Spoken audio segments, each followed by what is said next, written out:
It's okay. Off your mind, it's okay. Off your mind, Chai! Now wow, people wey suppose talk truth to power don't off mic. And if we talk, now 500,000 they go sama us, call them hate speech. But fear not, Maiyegun don't come. Him go torchlight every corner, nooks and cranny of all these bad people where they spoil our country.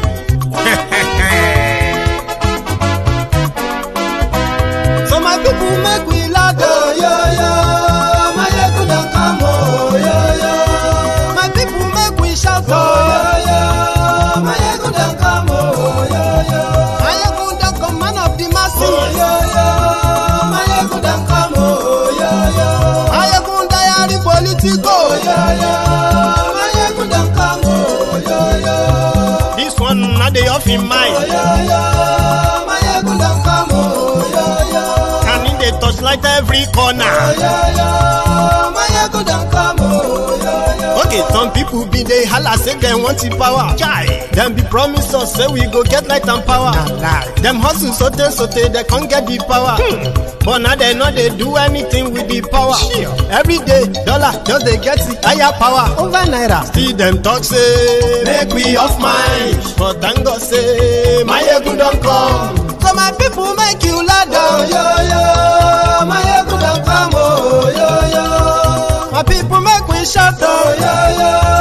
Maiyegun don't come, oh yo yo. Maiyegun don't come, man of the masses, oh yo yo. Maiyegun don't come, oh yo yo. Maiyegun Diary Politico, oh yo yo. Maiyegun don't come, oh yo yo. This one not they off in mind, oh yo yo. Maiyegun don't come, oh yo yo. Person where they do evil, no one make person talk. Them say that Maiyegun, that man too they talk. He too they talk. Say Maiyegun Diary, he they hot like pepper. But every day then they take money in bulk. Poor man picking, they the street they hawk. Still them talk say make we no talk. But thank God say Maiyegun don't come. So my people make you laugh, oh yo yo.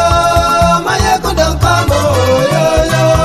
My people make you shout, oh yo yo. Maiyegun don't come, oh yo yo. Maiyegun don't come, man of the masses, oh yo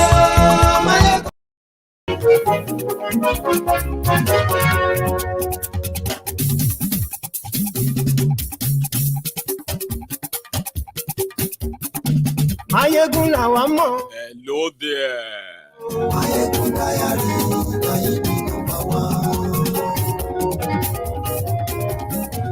Maiyegun làwa mọ̀, làwọn tó dòdòdò. Good morning to you, good afternoon to you, and good evening to you from wherever you are watching from. You are welcome to the Sunday sermon on Maiyegun's Diary. This is Maiyegun Live. Gbogbo bó ṣe ń lọ ni Maiyegun já wa sí. Maiyegun Diary. Àṣírí ọ̀jẹ̀lú kì í bò níbẹ̀ o. Maiyegun Diary. Bó bá ṣe eré, àní Maiyegun máa wí. Maiyegun Diary. Thank you very much for that. The date is changed. Wàá gbọ́ níbẹ̀ o. Maiyegun Diary. Maiyegun Diary, Diary Politico. Thank you. Read the caption of this broadcast as usual, right? Read the description as well. It's going to be kind of a tensed conversation. And it is on Sunday sermon where we have our no holds bar session. Please. Ani Maiyegun làwa mọ̀ dòdòdò. Maiyegun Diary.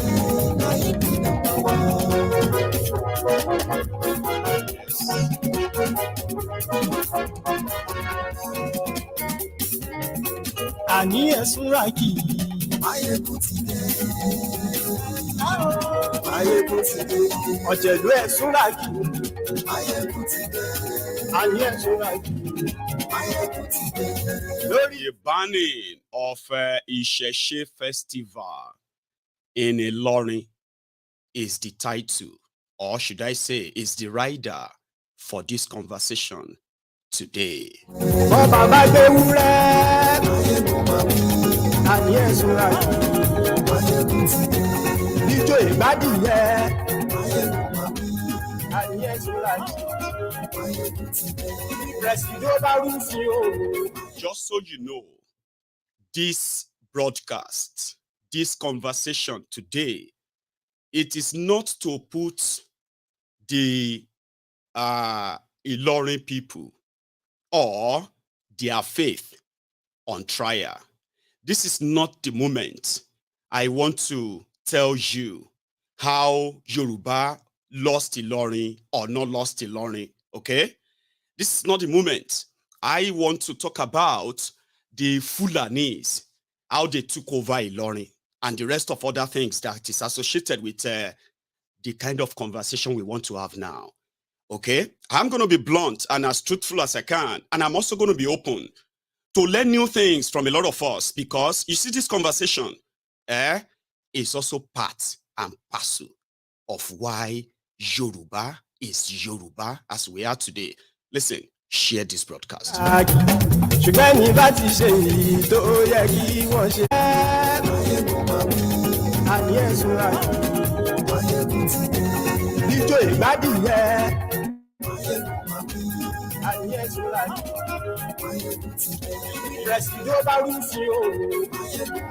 Please let me know if the audio is perfect, if my sound is all right.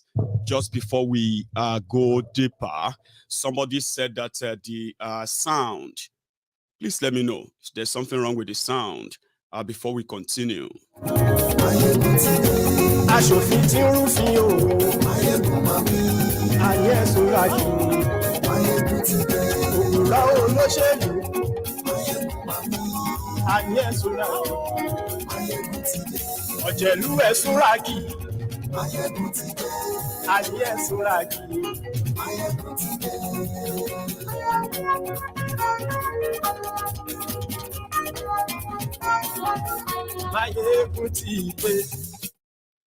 Thank you. So, good morning to you once again. Good afternoon to you, and good evening to you. This is Maiyegun, and today is another session on Sunday sermon. These past 2 weeks or so, there has been this rògbòdìyàn, right, going on in Ilorin, Kwara State. And the rògbòdìyàn started when the traditionalists in that part of Kwara State picked a date to celebrate Ìṣẹ̀ṣe festival, which is Yoruba festival, traditional festival. All hell let loose. And we have read a lot about this on social media. We have even seen a situation whereby the Emir of Ilorin and Professor Wole Soyinka, they have traded words over this issue.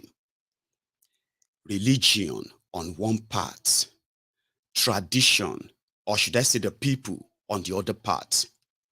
You see, generally or historically, we have read it, we have read this times again and again of how the Fulanis conquered this Ilorin historically. But there is something that is, in a way, not seems to be right, if you are reading that history, okay? Because when you go to Ilorin, in this, when they divided Nigeria, Ilorin is not divided to be part of Yorubaland. It was divided to be part of northern Nigeria. But when you go to Ilorin, their main language is Yoruba. I mean, it is considered as an emirate in a part that is actually Yorubaland. But over time, it has become so encircled by the idea that even though they are Yorubas, okay, but they have a lot in common with the Fulanis. So people will be like, Ilorin people speak Yorubas. They don't speak Fufude. So many of them speak Hausa, which is because of the closeness to, and somehow, over time, as much as they speak Yoruba, they do so much. Okay, let me put it this way. Like I said, political demarcation of Nigeria demarcated Ilorin and Kwara State as North Central, all right? And the rest of Yorubas will continue, right, to nourish and flourish the precious Yoruba tradition proudly, even though they still practice Islam and Christianity. All right?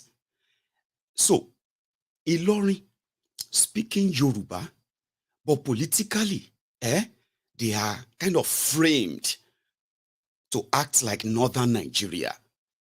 You see, this conflicting identity has also played a role in the rest of Yorubaland. When they divided Nigeria, okay, by states, they gave Yorubas 6 states, all right? But in the place they call North Central, you will see Kogi and you will see Kwara. These 2 states are mostly populated by Yoruba-speaking people, but somehow not fully identifying with Yoruba. So politically, when the place they call Yoruba land or Southwest Nigeria, when they are having conversation or plan or meeting or anything at all, they skim out Kwara. So when the conversation around Yoruba nation started, was raging, right? We have seen those who were speaking Yoruba who publicly said, don't bring your Yoruba nation to Kwara or Ilorin. And you are like, okay, what should they bring to you? In a way, Now, you see, because of this kind of arrangement that nobody can actually say why, other than the conquest history that we read, okay? There are Yorubas within Ilorin that, like I said, a lot of them speak, majority speak Yoruba, okay? So there are parts that they call the the Emirate. They take over about 5 local government areas in today's Kwara State, okay? Now, you see, this Emirate decides who becomes what in Kwara State politically, and in most cases otherwise too, right? Before a Yoruba can be crowned an Oba, this is what I read, before a Yoruba can be crowned an Oba, even outside that Emirate, they will need the kind of endorsement or stamp of the Emir of Ilorin, who is also partly Yoruba, partly Fulani, historically. So, some of them had to leave Ilorin or leave Kwara State entirely for other part of Yoruba in order to feel assimilated, kind of accepted, to be seen as Yoruba. Some changed their names. I'll give you an example. You know the famous Laya Muhammad, that's not his name. Olayiwola, Ifaleke or something, that's his name. In order to fit in as a Yoruba man in that place, Ilorin or Kwara State, he had to popularize the Muhammad in his name and shorten that Olayiwola to Lai. And there are many people like that. Lai Muhammad had to leave Kwara State, okay, for Lagos, a sort of heartland of Yorubaland, okay, in order to be politically accepted, entrenched, and he became whatever he became. Apart from that, you know what happened during the Saraki dynasty and all that, including the ones that are there now. Anyway, when you have a country that major or popularizes two religions, then every other is secondary or non-existent. When they write their laws, they write them according to Islamic and Christianic tenets.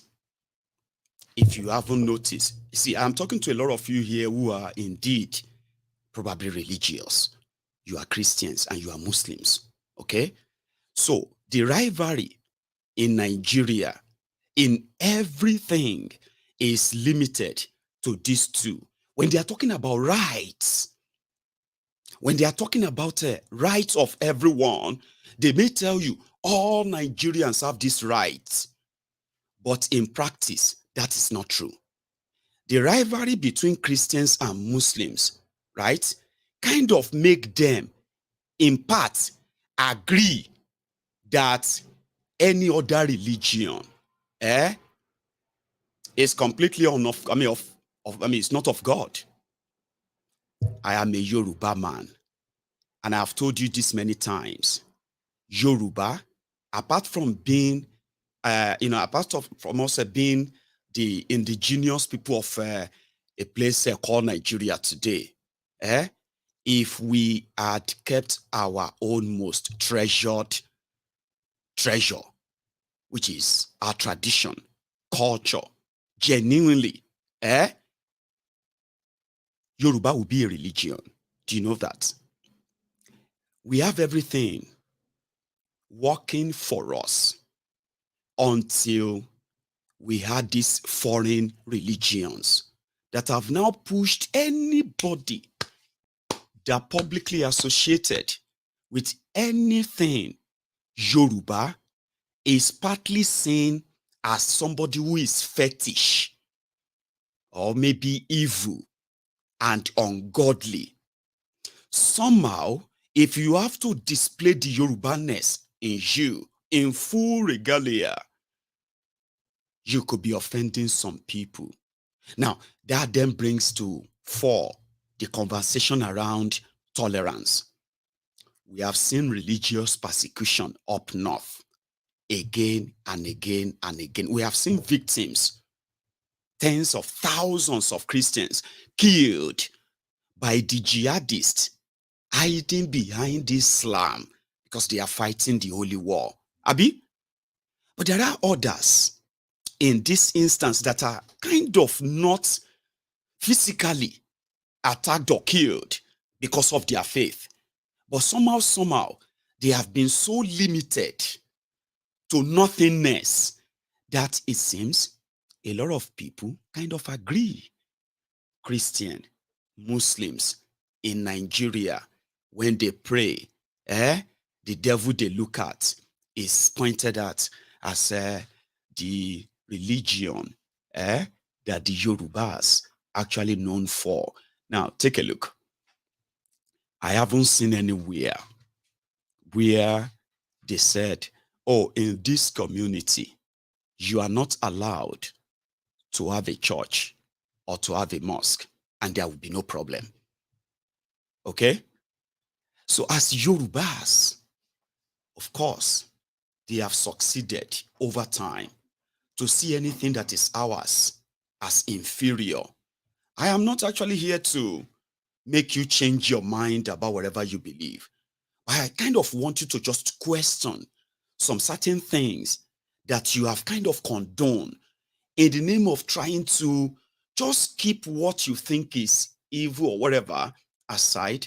It doesn't matter. The people associated with them. And that's exactly what happened in Ilorin. The news broke. I mean, we have seen the whole world came to celebrate Isheshe, different Isheshe festivals across Yorubaland. Yeah? You have seen them in Ijebu. You have seen them in Egba. You have seen them repeatedly in Ile-Ife. Nationally and internationally, people are associating with things that are ours that they once called evil. But somehow, we have Yoruba speaking people in a state called Kwara State that said, Ishebo Shogun, like they say, is not allowed in the Emirate. The Emirate. Okay, I think we should start it from here. When the whole Kasala started, the first warning towards the end of June because of Isheshe.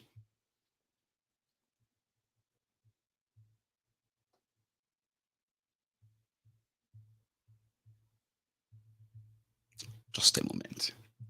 They're mixed up, right? Here is the Afars sending the warning. Tolerance is going to be our next conversation.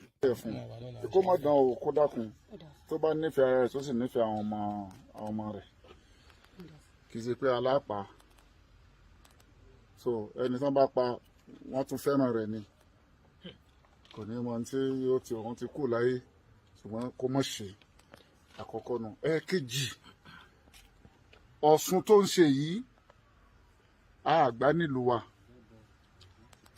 ní kó mọ̀ gbélé rẹ̀ òun ló kọ́lé rẹ̀ tó bá ní odò kan tí wọ́n lọ bọ tó fi ń jẹ́ èyí Ọ̀ṣun nígbà tó lọ́n ti túnà sí rẹ̀ yìí kó pa á tì yányán ìjọ tá a bá fi kẹ́fín pé ó ṣe é yóò dára ẹ̀ lẹ́bi ẹ̀kẹta mẹ́sẹ̀gì ni pé ibi tí ó ti lọ ṣe tí ò bá ṣe lókè àdínì yìí mọ́ kó mọ́ jẹ́ kan inú àwọn ibi tá a fẹ́ dákọ̀ wọ̀nyí kó mọ́ jẹ́ Ìlọrin West kó mọ́ jẹ́ Ìlọrin East kó mọ́ jẹ́ Ìlọrin South kó mọ́ jẹ́ Asa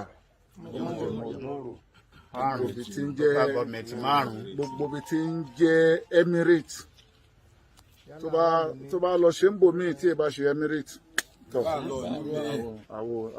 ìtàn bàbá wa sì ń sọ yìí ọlọ́lá wa l'Ílọrin ní sọ àwọn agbófinró sì mọ̀ sí kó bá ṣàlàyé kó bá tún rò ìkébé agbára àwa ní pé kíní àwa níjà àwọn agbófinró wà ń bíbà yìí ẹnu ta bá wá ní kì í ṣe pé ìjà la bá wá sẹ́rí pé kò sẹ́ni kankan tó fọ́ Ìlọ́lá wá àwa láti nílùú wa tá a bá fẹ́ láti ǹjẹ́ nìkan kan jà ń bí yìí màálù wo ni ǹjẹ́ nìkan kan bá yín jà ń bí. níbo ni ìlú yín ẹ̀dàkùn tó wọ́n sàbúrú kankan fún yín láti mọ̀mọ́ náà Abẹ́òkúta ní Ogun State. ìyàwó bí ẹ má jẹ́ kó pọ̀ jù ní parí ọ̀rọ̀ má bàa pọ̀ jù òun ni pé etí a sọ yìí ẹ lọ́ mọ̀ pé ìlú kọ̀ọ̀kan ló ní òfin tó ń pè ní customary law lábẹ́ òfin ìjẹ́tẹ̀nà kò di tìlú kọ̀ọ̀kan Abẹ́òkúta ṣe wà wọn nísìnyí Abẹ́òkúta ìlú Yorùbá pọ́nbélé ni ìlú òòṣà ni àmọ́ Ìlọrin bí ìlú ìsìláàmù ní ìsìláàmù ọ̀faramọ́ kankan mí ìlú tí ọ̀faramọ́ kankan mí lẹ́yìn ìsìláàmù sọ̀rọ̀ ti yé nísìnyí so kì í ṣe pé bóyá àbí à ń dọ́wọ́ wú ń bẹ lábẹ́ òfin pé nílẹ̀ yìí o ìsìláàmù ní kò sí kankan àwọn náà sì ní débi irú ìlú mi ká máa ní ìta ṣe lọ àwọn ènìyàn ló sọ pé ṣe ká lọ dúró ní Ọ̀ṣun ẹ̀sìn ká mọ̀ àní. For those who don't understand the Yoruba, those were the first Afars, Islamic clerics that visited the woman at her property. And they said, listen, we know they call you Iya Oshun, and you probably give sacrifices to rivers. But we want you to know that in this Emirate, in these 5 local government areas, you are not allowed to practice anything that has to do with traditional beliefs at all. Where are you from? And she said, she's from Abeokuta. They're like, right. Abeokuta is Yorubaland. Okay?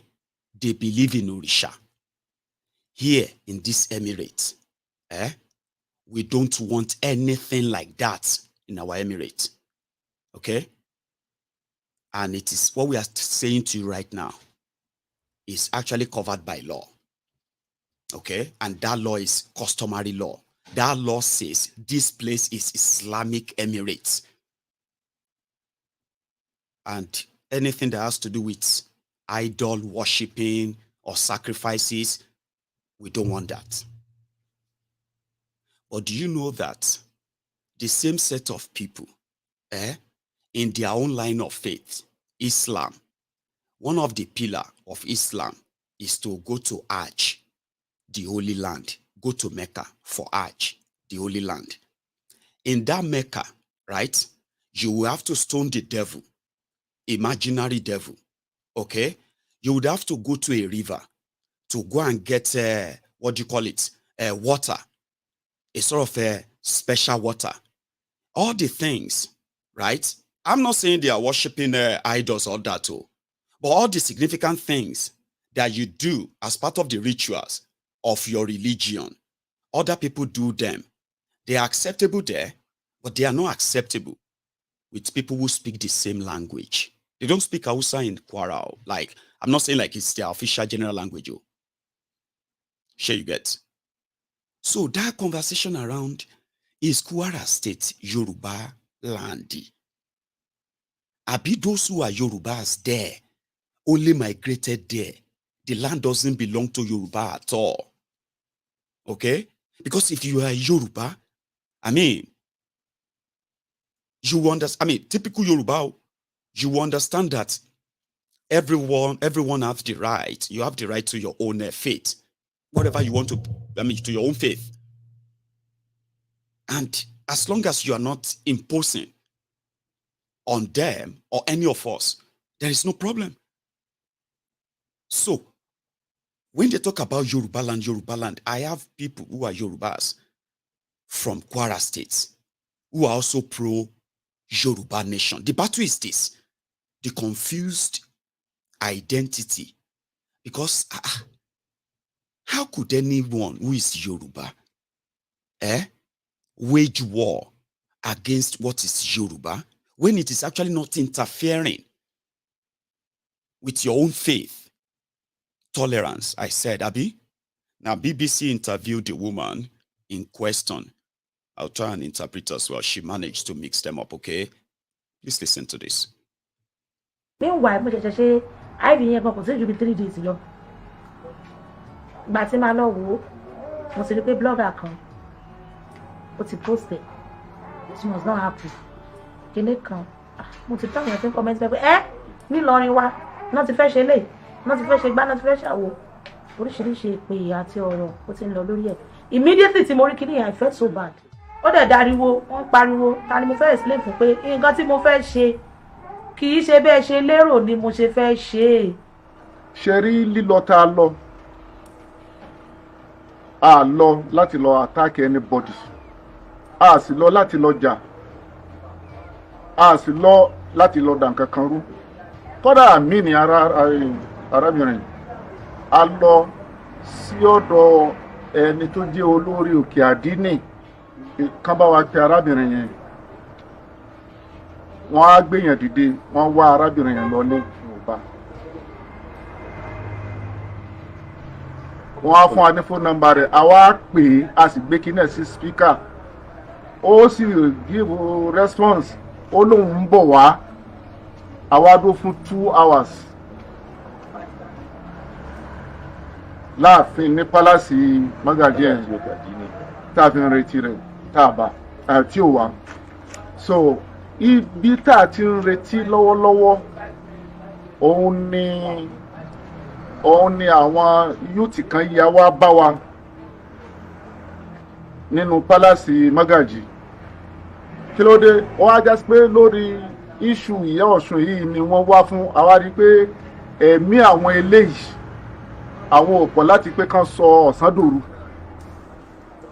So ìgbà tá a ti retí rẹ̀ àwa ti fẹ́ padà látọ̀dọ̀ bàbá Magaji ká máa lọ sílé àwa ti wá gbé mẹ́sẹ̀gì fún bàbá Magaji ibi kò mọ̀ jíṣẹ́.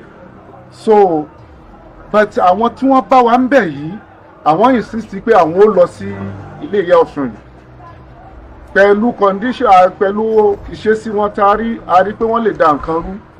In tó mú wa tẹ̀lé wọn tó mú wa lọ nìyẹn kì í ṣe pé initially a gbà á lérò láti lọ síbẹ̀. Wọ́n dúró pẹ̀lájà mẹ́mí mi o àfi tí bá fẹ́ parọ́ o torí ní ọjọ́ Friday tí mo sọ pé mo rí flyers yìí gbà tó máa di early Saturday morning àwọn ṣífì màmá àtàwọn baálẹ̀ wọ́n wá sí ibi ọ̀dọ̀ mi kódà inú òjò ni àwọn bàbá yẹn fi wá bóyá ìyá àwọn ò rí nǹkan báyìí gbọ́ láti ọ̀dọ̀ yín rí kí ló ṣẹlẹ̀ nígbà táwọn rí kíní àwọn olè sọ pé àwọn ò mọ̀ yín rí báwo lẹ ṣe ṣe bàbá mi kọ́ ni mo post ẹ̀ síta mi ò tí ẹ mọ bó ṣe dé ìta gan abẹ́lẹ̀ tàṣe látijọ́ iṣẹ́ gbórúkọ mi rí ni ní tí mo fẹ́ ṣe nǹkan abẹ́lẹ̀ ni wọ́n kàn fẹ́ fẹ́ lójú fún mi ni mi ì tó bẹ́ẹ̀ láti gbéná wojú wọn nílọrin pé ó yá mo fẹ́ ṣọdún ẹ̀ wá wò àwọn bàbá yẹn dẹ̀ ni àwọn náà wò bẹ́ẹ̀ náà pé kò lè jẹ́ pé yèyé fẹ́ ṣe irú ẹ̀ ṣé bó ṣe jẹ́ nìyẹn kó dà kò sí pọ́blẹ́mù gbà yẹn àwọn tó ń pe àwọn ajíṣẹ́ fún wọn tí wọ́n gbà tó dẹ̀ tún máa di ọ̀sán ọjọ́ sátidé yẹn báwọn kan ṣe tún pè mí nìyẹn pé àwọn wá mi o kí mọ̀ bọ́ o gbà tí mo máa délé àwọn ṣífìmọ̀ mo ní àwọn ti try láti explain fún wọn pé ẹni yìí ti sọ fún wa pé kò ṣe fóun ṣe fẹ́ ṣe nìyẹn o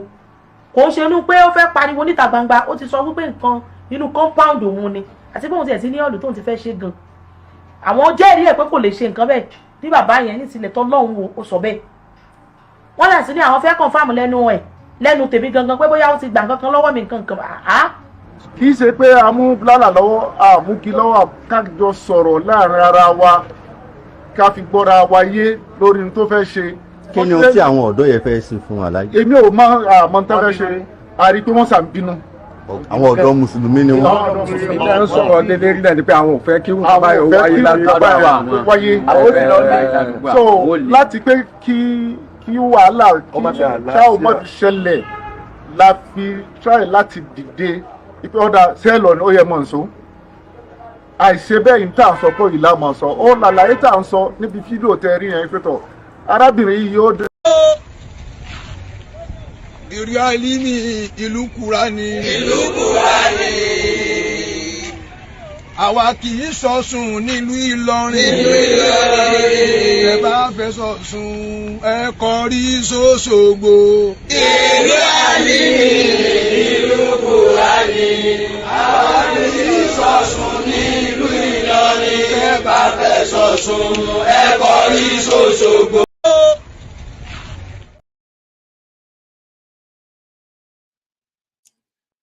Again, for the sake of those who don't understand Yoruba, I will give you a quick loose interpretation of what you just watched. First, those are fast. They are identified as those you saw in the first short clip, telling the woman not to try anything within the Emirate. Okay? So while speaking with BBC, they said the reason why they went there was because some young people, youth, were angry when they heard that one woman want to celebrate Orisha. Iya Olorisha want to celebrate, and then what I mean, right? So they were agitated, and as elders, they decided to follow them to the woman's house to find out what was happening. Okay, and also to kind of control the angry youth that were kind of ready to do anything. They didn't know what they would do, but they could have done so many bad things. But when they got there, they didn't meet her. Okay, and they put a call through to her. Okay, and she responded on the phone that no, she was not having this party big or whatever that the old people should come and see her. That it was meant to be a private affair, that she knows Ilorin, she knows how things are there too, and she would dare not want to challenge that. That they say, okay, she should come and see another leader or elder that's looking into the issue. So she then says she went herself, and when she got there, she explained to them that no, because they were surprised. No, hang on, she said, those elderly men who came to our house, even during rain, they were surprised when they saw flyer that a blogger shared something about Isheshe Day in Ilorin, and they are sharing the flyers. And she was like, no, I didn't make any flyer. And I'm so surprised too. In fact, this is what we are doing. And this is a private affair and all of that stuff. It has nothing to do with challenging the people, the Muslims in Ilorin. No. So having explained that, they kind of felt like, of course, because we have known you for years, and you've never, for any reason, tried anything like trying to kind of go public and challenge her, you know, that they've maintained that tolerance. And she said, in all honesty, the elders there kind of agreed, and they told the people that no. What she was doing has nothing to do with public and all that, right? That's why I shared the other video with you. Those ones with a bedsheet all over their head, Abi, speaking Yoruba as well. Remember, the bone of contention here is that how could you be a Yoruba, speaking Yoruba, and because of your religion, okay, denied everything Yoruba, and you are even ready to kill, to make your stand known, Abi? Listen to her when they further threaten her life until they kind of ban it. Here. Tí wọn kì í gbégún níbẹ̀ ni. So olóṣà tó bá wá gbégún bọ́ta, ó fẹ́ kọ́ sí cows ni. And I am not for that. Mi ò kì í ṣe tó máa sọ pé ṣebí ẹ̀sìn mẹ́ta ló wà. Wọ́n ní oríṣiríṣi àwọn èèyàn pè mí tó bá dán wò, àwọn máa pa ẹ́ ni. Even online, mo screenshot àwọn comments go in case number te wá pa mí o káwo yan rí àwọn máa fi mí ṣe sacrificial lamb ni tó bá bí aláya mi dá kí n ṣe ikú run lórí mi nìyẹn ṣùgbọ́n àwọn tó wá síbí báyìí wọ́n bá mi wọ́n pè mí lórí phone wípé hello ibo ló wà mo ní mo wà ní police station bó ló wà ó yá máa bọ̀ ọlọ́pàá ní mi gbọ́dọ̀ sọ bí tí mo wà pé àwọn ò fẹ́ kán rọ́ wá kán máa wá create ariwo níbí báyìí ìgbà tí wọ́n lè ní sùúrù kí n dé wọ́n dé bí wọ́n bá àbúrò mi tán bá wọ́n wá sọ fún bàbá yẹn wá sọ fún àbúrò mi pé tó bá nífẹ̀ẹ́ ara rẹ̀ tó dẹ̀ nífẹ̀ẹ́ àwọn ọmọ ẹ̀ ẹ sọ fún kó má ṣe o a sọ pé a fẹ́ pa o ṣùgbọ́n ní tó bá tiẹ̀ pa gan wọ́n ṣe é lóore ni eléyìí jẹ́ statement tó bà mí lọ́kàn jẹ́ púpọ̀ wípé kí ló dé ṣe bẹ́ẹ̀ yìí náà bímọ ti yín kí là ń fà tó fi di pé ẹ máa rò pé wọ́n pa mí.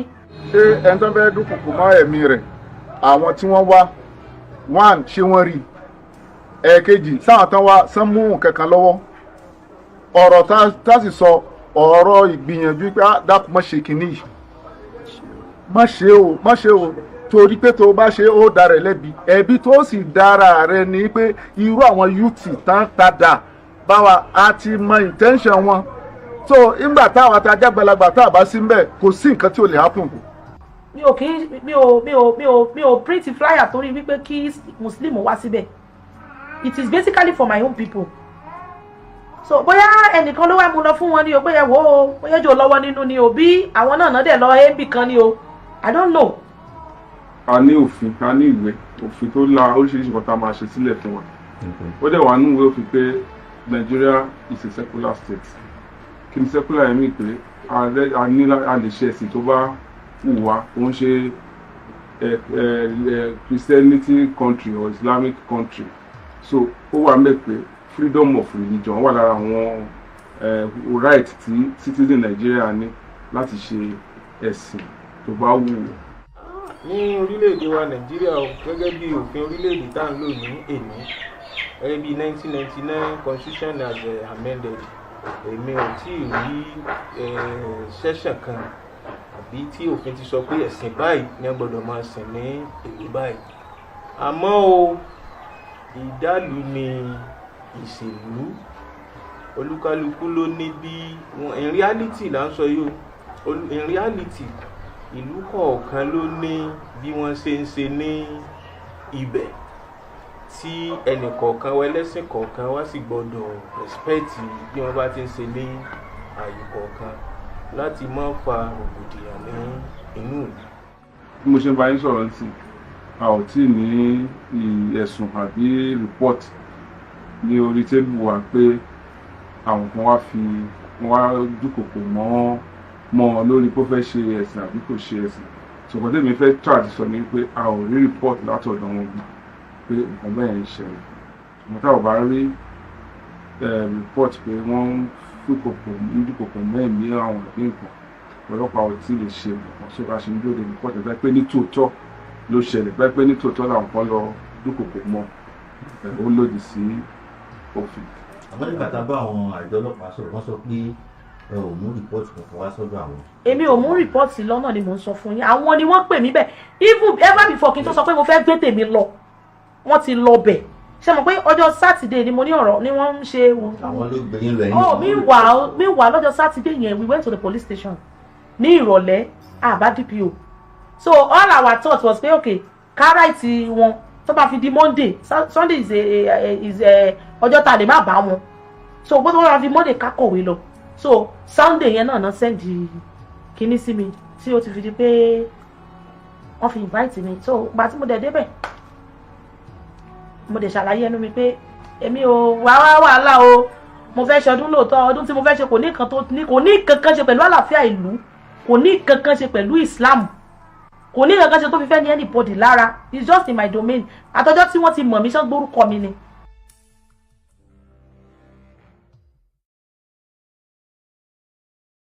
Ti Yoruba. Again, that part you just listened to was the part of accusation of if she loves her life and the life of her children, okay, she will stop whatever she was planning to do. And this was said to her sister that they met at home. And that kind of ruffled her up like, on top of what? That if I was your daughter, would you kind of wish that I should be killed? Because they said, the man said, we don't know what these people will do, or this youth, angry youth, we don't know what they are going to do. And it's not that they are going to kill her or threaten her, but if she loves her life and the life of her children, she must stop whatever she's planning to do. That even if they kill her, they are just doing her a favor. That one was said like with a low voice, like even if they kill her, they're just doing her a favor. And that kind of ruffled her up, like on top what?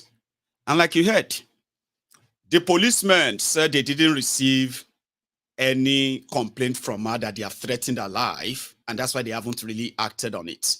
Okay? But Nigeria is a secular state on paper. You see that lawyer, the one that was, the other was like, yeah, Nigeria is a secular state.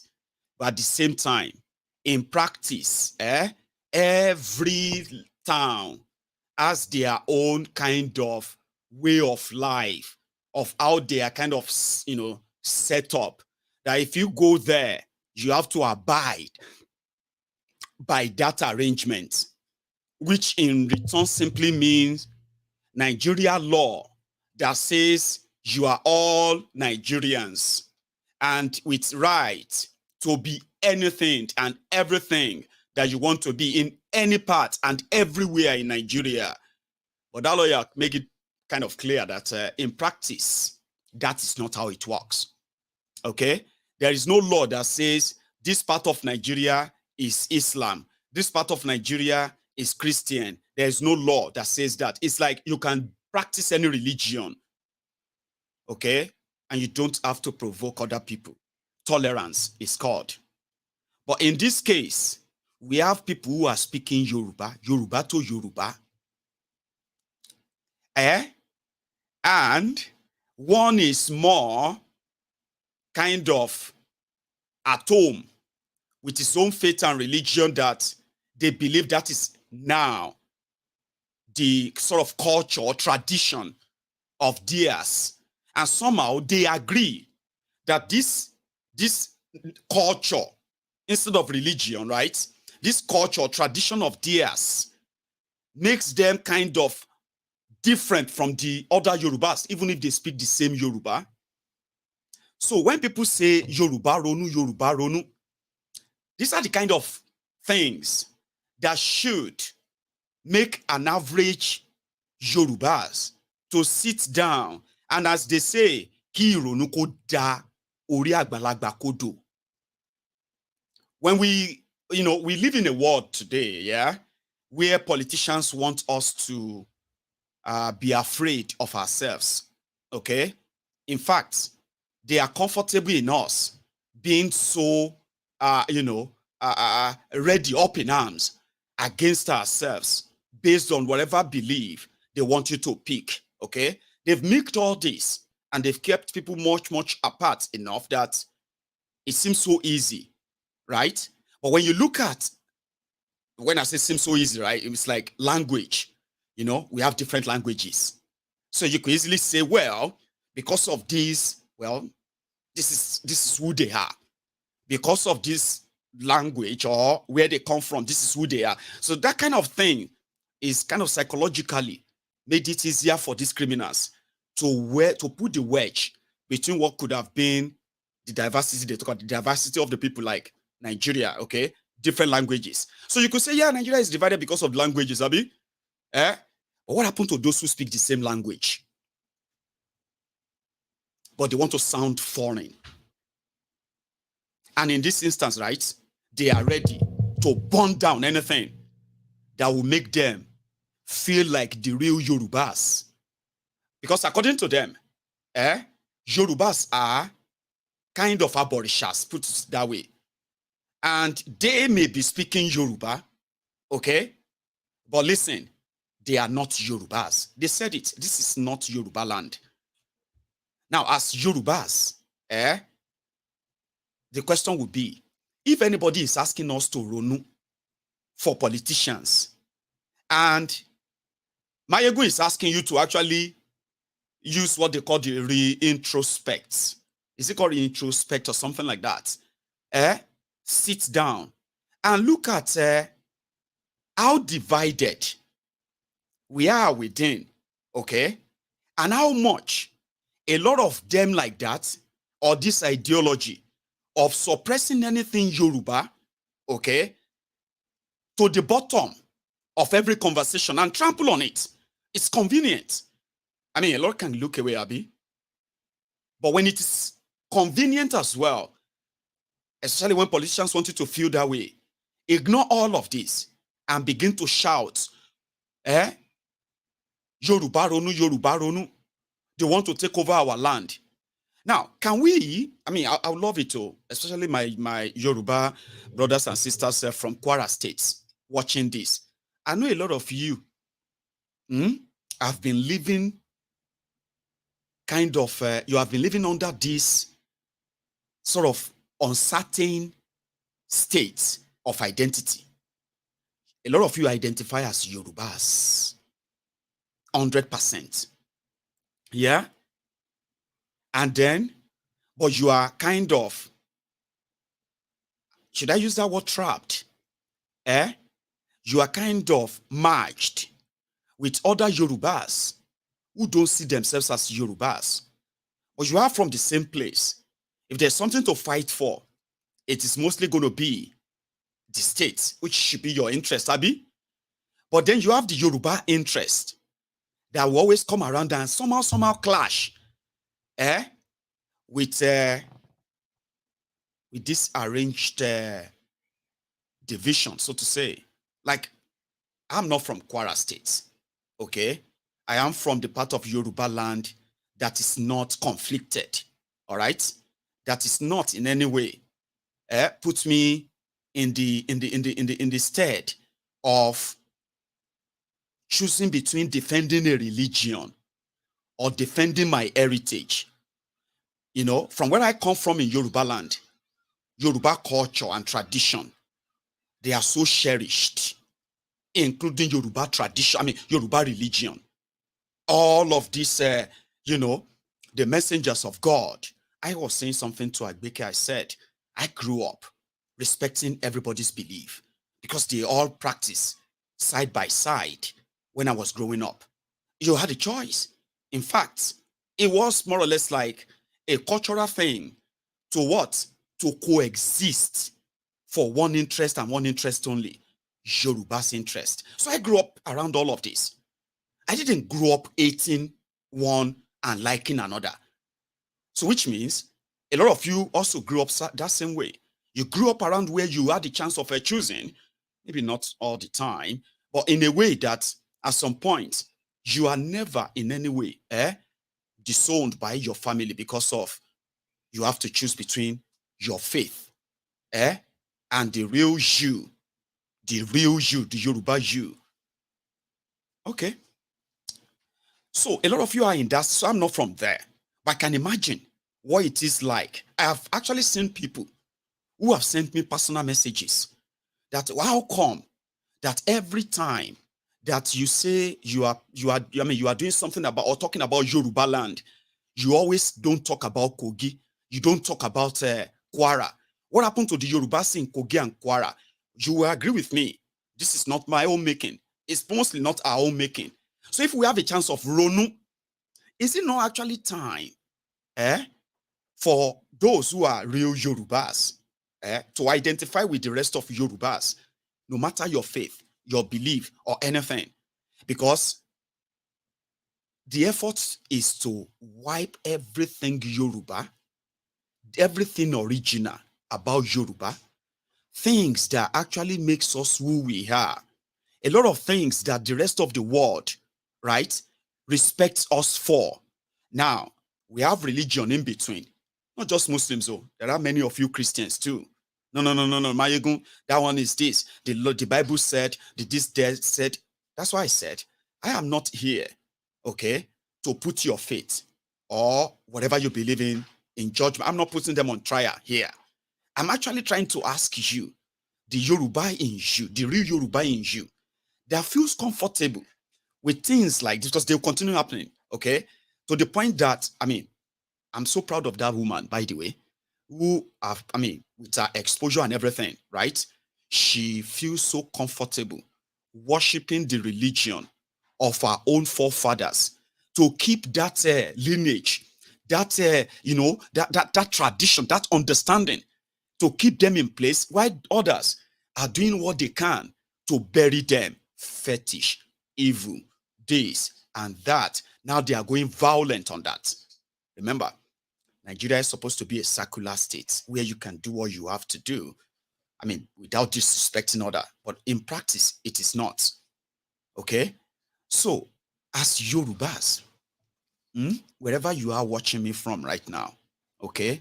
In fact, if you are from Kwara State, as we speak, maybe you are outside the Emirate, you do your things, okay? Your masquerade and the rest of that, but you still kind of believe, I mean, you agree with me, okay, that the formation of that Kwara and the practical reality of that Kwara that puts Yorubas, anything Yoruba, as second, not like the rest of Yorubaland per se, okay? To crown an Oba, you will tell me, please confirm that. To crown an Oba, because what they really crown in the Emirate are emirs, okay?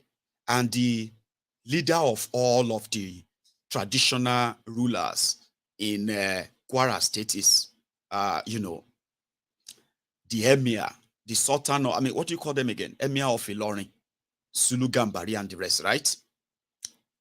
However, they say Zulu, I mean, the emir, whoever is emir of Ilorin, must kind of give his own approval before any Yoruba Oba can be crowned. If the emir says no, there will be no crowned Yoruba Oba in that town, despite being part of, because they are part of Kwara State. A lot of you are living under that. You are Yorubas, okay? And we know the affinity of this Emirate with the Fulanis, but they still speak Yorubas. I mean, they still speak Yoruba. So you will need to teach me, I mean, you kind of need to tutor me on when you have a chance of sitting down and Ronu, that wait to, okay. If the Kwara people speak Yoruba, MC Olueron is from Kwara, okay?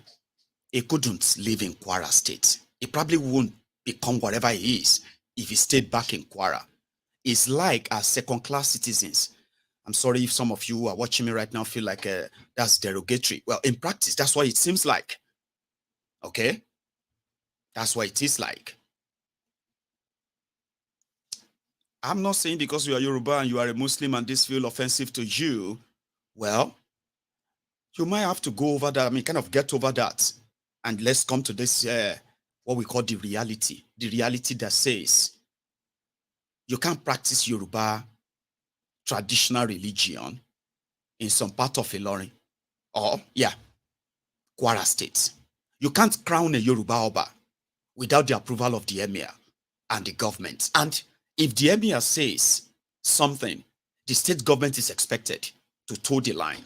You can't be the governor of Kwara State, except if you're a military governor, without having the affinity of that Fulani this or Fulani that. Now, they have symbolically said, as you watched earlier, Kwara State is an emirate. Yoruba is not Arabian land. Yorubas are not Muslims, okay? Yorubas are not Christians. Yorubas are traditionalists.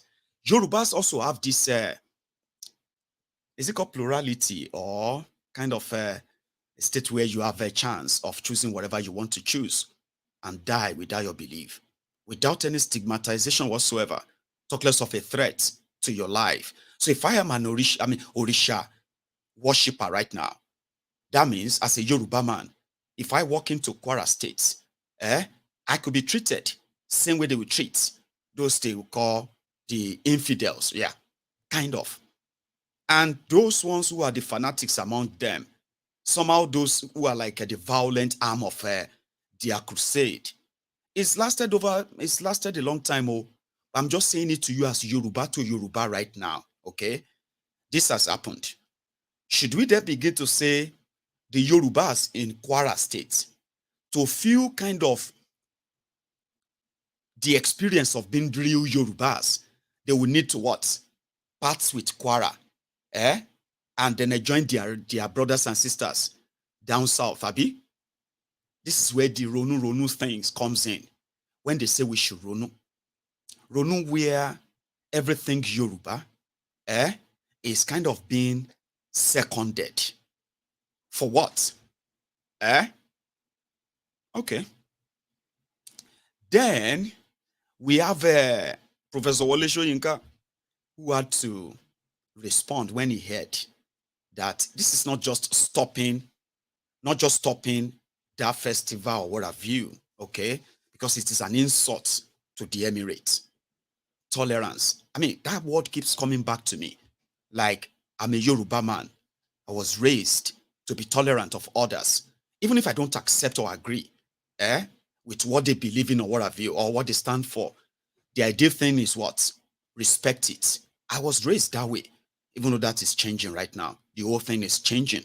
We now have a kind of a generation of Yorubas that have been politically brainwashed, all right, to grow up and become intolerant of others. Find an excuse to commit murder in the name of preserving Yoruba heritage and the rest. But this is Yoruba heritage. Now you are at a state of whether you should defend Yoruba heritage or you should defend the Emirate of Futajalon. You see that state of confusion? Do you see why it is so easy for anybody from Kwara State to get so agitated when conversation like this is popping up? See? Because they are at a state of mind that you can say conflicted for those who want to be. I mean, being a Yoruba man, there shouldn't be any question mark around that. Are you a Yoruba from Oro, Ofa? Are you a Yoruba from, you know what I mean? Yes, I'm a Yoruba man. So then choose Yoruba or choose the Emirate ideology that has told you repeatedly in your life, all over your life, all your life, that this is fetish, this is wrong, and it will not be accepted. In fact, it is an insult to be associated with it. Do you see that state of mind? Now, I don't want to get you kind of agitated, okay? I just want to get you to think about this, all right?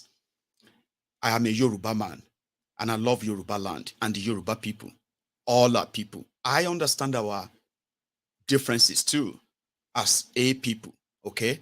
But it's actually something that has kind of stood us over time, or made us stand this test of time over time, right? Is this. Historically, Yorubas have always been kind of independent-minded people, and, you know, and we cherish, our forefathers, you say, cherished everything that they owned, including the land where they were born. They protected them. They fought. A lot of them died among themselves to protect what they called heritage, something traditional, something that makes us, that's why we call them our ancestors, because when they die, they are buried on the same land, right?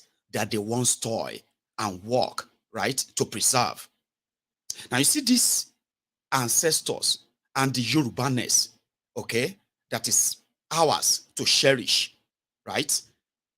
They come under a serious kind of an attack, which started with religion and all of that, yeah?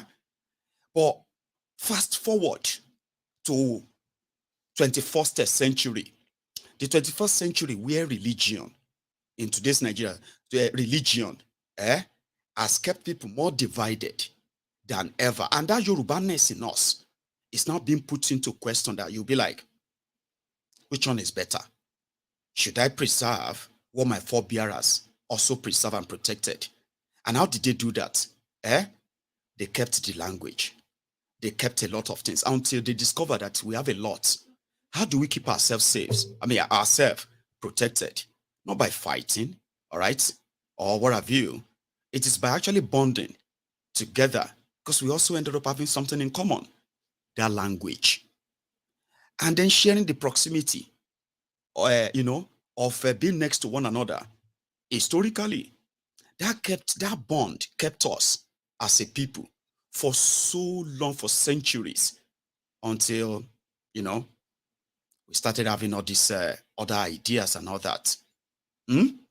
So if we are now getting to a stage where a lot of you are beginning to, you rather wage war against those who are coming down to trade, right?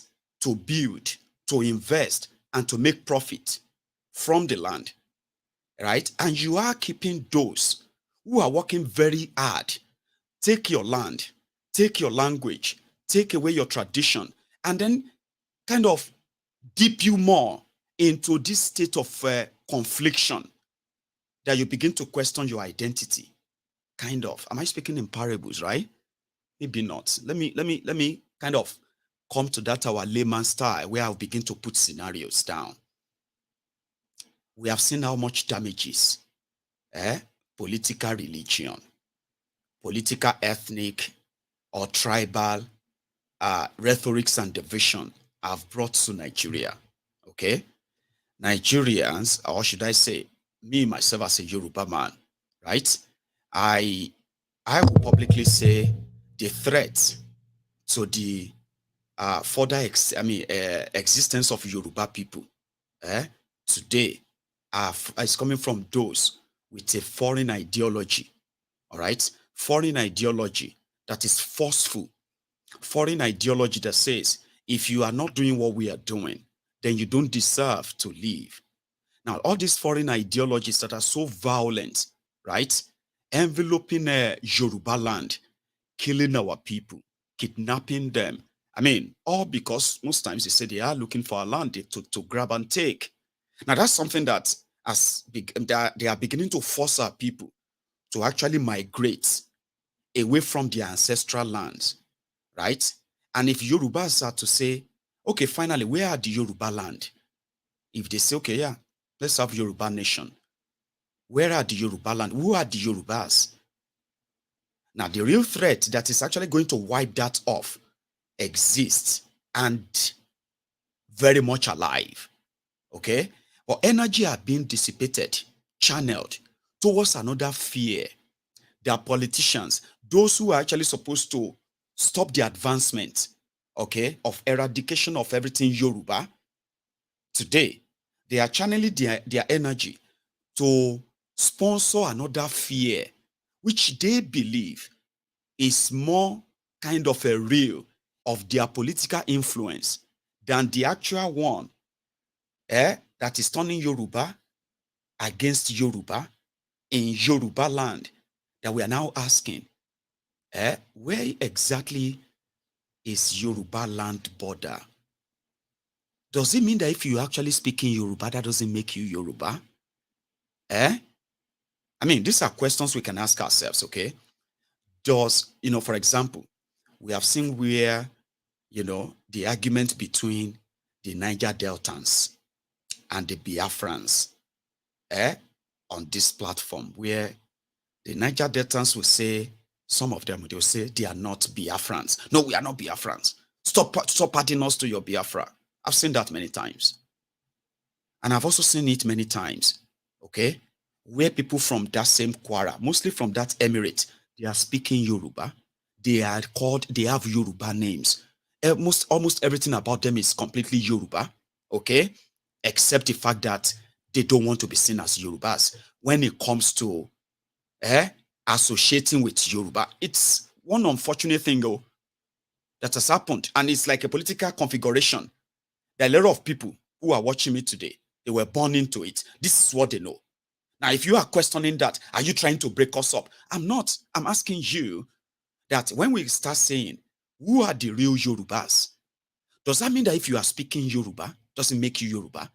And Yorubas shouldn't be dragging everyone because they speak Yoruba as part of Yorubaland. And this is why, over time, politically, like I said from the beginning, right? When you see states like Osun, Ogun, Ondo, Ekiti, Lagos, and then where else again? When you see all these 6 states come together, right? They talk like these are the real Yorubas, okay? And even though Oyo that is that actually share border with Osun share border with Kwara, so close like that, they kind of leave Kwara outside. When you see Kwara, you will be seeing Kwara in meetings where you see Kaduna or this North Central. That's where you see Kwara. Yoruba speaking people, and kind of with the identity that's like we are Fulanis. So maybe Yorubas, or we should leave that to all of you who are going to really identify, who is not kind of conflicted in between that of should you choose the real Kwara in you, which they call that Kwara water. There's a water. I mean, there's actually a river called Kwara River, and I think is that not the same river Niger? But Kwara. I mean, sorry, I don't know where that originated from. Anyway, but there is this Kwara in a lot of our people that they would be like, it's not kind of Yoruba per se, and a lot of them, maybe not a lot of them, would agree that it is an effrontery to even say you want to practice Orisha in Ilorin, or you want to carry Egungun in Ilorin. You will cause war. You will disturb public peace. Now, these are Yoruba tradition in the supposed place that are meant to be Yoruba land, but they are Emirate land. And Emirate means they are not Yoruba land. Okay? So, if you are stuck in between that, to choose between the real Yoruba you or the real Kwara you, that is where the Yoruba Ronu comes in. And the same applies to all of us. Should we actually be up in arms? I remember one time, there was Kwara and Oyo to know. Oyo is very big, okay? Oyo, or in fact, you will go through Osun sometimes, and then you go to Ogbomoso and some other places surrounding there are Oyo state, okay? And yet, they still kind of share border with Kwara, very big place, all right? I remember when I was growing up, Odua People's Congress, OPC, in one of their famous escapades, right? They were telling people that they were already kind of mobilizing army, Yoruba army, to go to Ilorin and take over Ilorin because Ilorin is Yoruba. So historically, as Yorubas, they made us believe that we must do everything kind of to make sure Ilorin or Kwara State is part of Yorubaland. But the point is, people from Kwara State, especially those from the 5 Emirates, okay, they don't see themselves as part of that Yoruba per se. Speaking Yoruba doesn't make them Yoruba. So, what am I trying to say? I am saying, if you are comfortable with Yorubaness or Yoruba tradition and what have you to completely either go into complete silence, non-existence around this place because of their faith, or we have to pick up a fight to say, if they don't want anything Yoruba there, traditionally, then it is time for us to stop saying Kwara State is Yorubaland. It could be one of the most strong assertion that a lot of us are making. Apologies to you, my dear Yoruba Omoluabis from Kwara State, but you actually get the message, or maybe I'm the one who is confused, right? Imagine me being a Yoruba, and I am kind of made to believe that Orisha, or Yoruba tradition and everything like that is unacceptable. And then I still want to claim to be Yoruba. I mean, I'm sorry, I don't know if I'm the one kind of, because there are many of you are from Kwara and you are allowed to practice your whatever you choose. Ahmed, my dear Ahmed Buhari, is a Yoruba young man. I don't know how he feels when conversation around who is Yoruba and the Yoruba agenda, Yoruba national ideology and the rest of that. I don't know how you place yourself in between that conversation, right? I know that of Muhammad. Muhammad is also from Kwara. Muhammad seems to be from within the Begore family, seems to be within the Emirate as well. So Muhammad will have a connection with all kind of family bloodline of Fulani and the rest. Or he's Yoruba. He identifies as Yoruba. He can identify as Fulani. Do you understand that? Now, when conversation like this pop up, would it feel like it is wrong, right, for anybody to try and shut down the Isheshe festival because of their religion? Yoruba Isheshe festival in a place that is meant to be like Yorubaland. For example, Bukola Saraki will identify as Yoruba when it's convenient, but he mostly identify as Fulani. So, that kind of conflicting style, right? For political gain, Bukola Saraki will identify as Fulani, but a lot of Yorubas, when they hear Bukola, they just seem that he's Yoruba. I know his sister, Bemi Saraki. I know that other sister, they are Yorubas.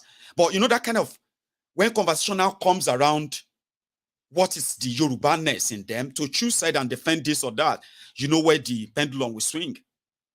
And that's why I said I want to hear from a lot of you to come in and say, if our energy of somebody said they are doing the same thing in Ibadan now, and there is already Islamic bill given to Kolu during the campaign in Lagos.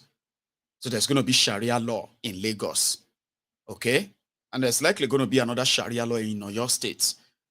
And all these laws are to satisfy a particular religion, Islam, in their mind. So there will be no Christian law. There will be no Yoruba Isheshe law. So that you don't use Nigerian law on those who are not Muslims.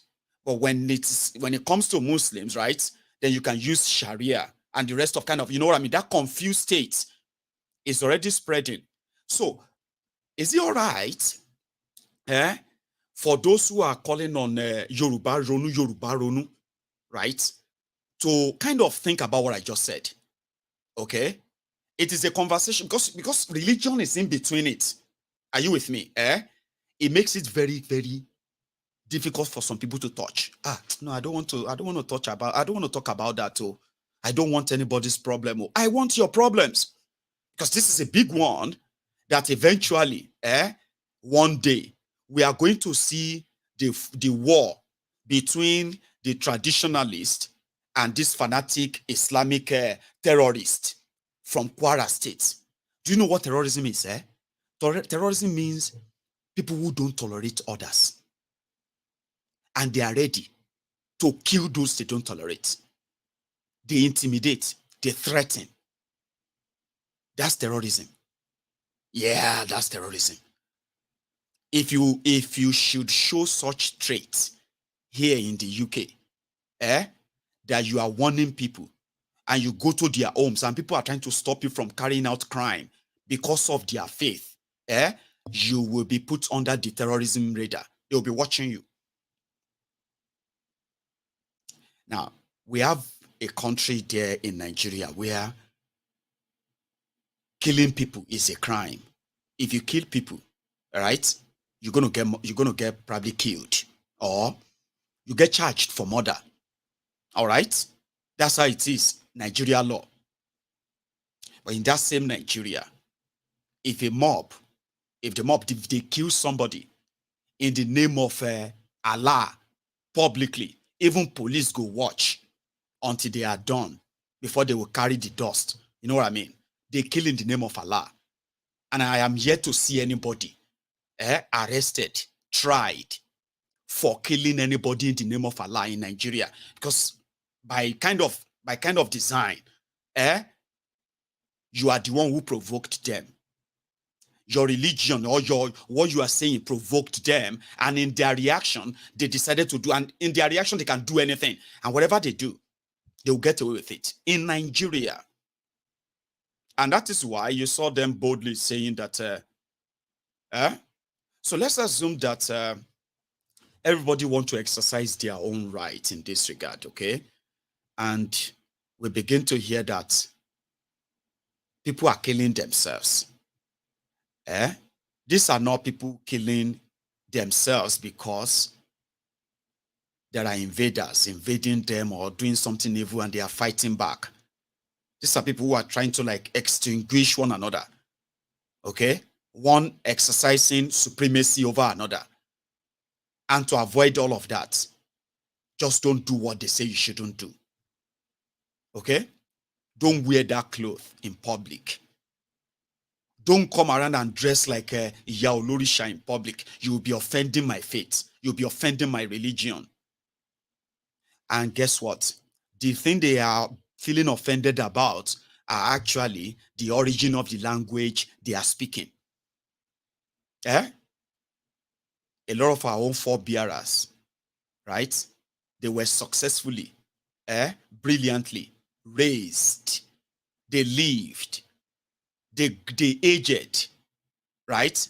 They lived more or less like better than a lot of us today, based on their faith, their belief system, their tradition that they sustained over time.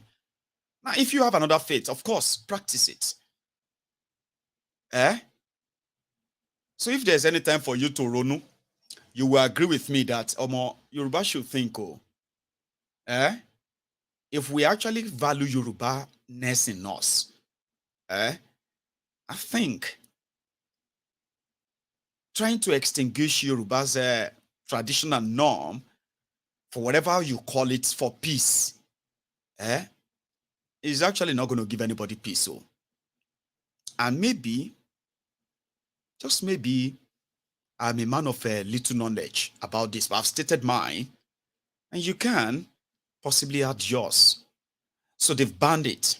Wole Soyinka called the Emir of Ilorin, the Emir of he called him, you are not the omnipotent or omniscience. You don't know it all. Gave you that kind of power to declare that you have banned anything called the Sheshe festival in Ilorin. So people like Professor Wole Soyinka, they are among the elderly people that possibly in their lifetime, as you know, as well researched and well read as it is, they have not been able to give any clearer definition or explanation on why Kwara is Yorubaland. Okay? So the story of being conquered by the Afonja versus Alimi conquering Afonja and the rest of that. You know, this story is synonymous with people of Ilorin or Kwara generally. A lot of Yoruba scholars and the rest of them. It is one kind of knot that they have been unable to untangle. And today, the likes of Wole Soyinka are like, I mean, why would you, a Yoruba man, because of your faith and all that, decide that the Yoruba tradition and all that cannot be practiced openly in your emirate? Who are you? You know? And Emir responded. He told him point blank, this is who we are in Ilorin. We are not part of that Yoruba culture you are talking about. And whatever gives you that illusion, the Kwara State or Ilorin Emirate is Yorubaland, probably should go back to them and tell them they lied to you. Okay? So we will not have it. It will never happen. And we want them, you know what I mean, to abide by that. What about the Nigerian law? Secular law. Fuck secular law. Secular law. Call secular law. If you try this, our boys can do anything. We don't want this religion around here. We don't want, this is how we want it to operate and that. Some people said that they will not try that with churches. I'm like, calm down. I told you from the beginning. Christian, Muslims, is everything they used in shaping that your Nigeria. How far did that go? You have them swearing by the Bible, swearing by the Quran, only to go there and further destroy Nigeria. You all are cool with that. For those of you who want to defend religion and all that. Abi? But if they have to say, oh yeah, go and bring out all the Orishas Agemos and tell these people to lie on it. And say this, you know what I mean? Even the appearance and the look and all of that is not for those of you who are like a kleptomaniacs, criminals, like kleptomaniac and criminals like that. To run away from public office and say, no, I don't want to. You know what I mean? I'm just saying. So your law can't be about Christian and Muslims. Your society can be shaped around Christian and Muslims. And then you say, Nigeria is a secular country. I'm a Yoruba man. I'm a traditionalist. Should I hide my face? If I'm a traditionalist, a Yoruba man from Ilorin, so definitely I'm actually practicing something that could get me killed. So then I will have to move to where it is more accepted. Go to the upland of Yorubaland. So these are the things that I'm saying that you should Ronu by. It's been a long time that they have used this religious and this historical what have you, to keep the Yorubas, especially Yorubas from Kwara State, apart from the rest of Yorubaland. It's a big thing, but maybe you will teach me more.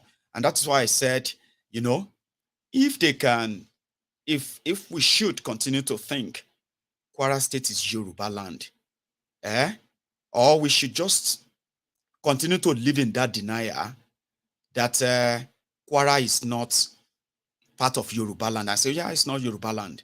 And continue to channel our energy towards it. And what have you? Against any other tribes. So if they say Yoruba Ronu, what is that thing that is chasing Yorubas away from Kwara State? Or if they are not going to accept a second-class citizen under this arrangement of Emirate, that they would rather be elsewhere. Their point of call, Lagos. Now, they go to Lagos, some of them, and joined politics. When they joined politics, they started spreading the un-Yoruba messages. Unfortunately, Laya Muhammad, the champion of it all, the champion of ethnic politics, divisive politics, the champion, the pioneer of it, the APC, Egbekegbe's Nigeria's Joseph Goebbels, is from Kwara State. MC Olueron, that was warning the Igbos in Lagos that they should go back to Onitsha, go back to Anambra, and leave Lagos. He is also from Kwara State. Now, what makes these Yoruba sons, right, to leave their own state to another part of Yoruba land where their own way of life could be tolerated? Somehow, right, the way they believe they could fit in. And the Kwarans who will tell Yorubas not to add, don't add us to your Yoruba nation. No. We are not part of your this and that. Oh. These Emirates from Kwara who have distanced themselves from Yoruba, so to say, somehow this idea of Yorubas are this, Yorubas are that, a divisive and kind of condescending ideas, as insulting as they have been, right, seems to have been a kind of imported idea to Yorubaland that has festered for the past 24 years. MC Olueron is from Kwara State. He boldly told the Igbos, who didn't come to Yorubaland to steal your land. They didn't come to Yorubaland to force Igbo idea on you. They didn't come to Yorubaland to say, oh, Ojo local government area, mostly populated by Igbos. They have Obi of Ojo. Where is that part of the Lagos State where you have a lot of Igbos and they have Obi? Obi like king, you know, just like Emir.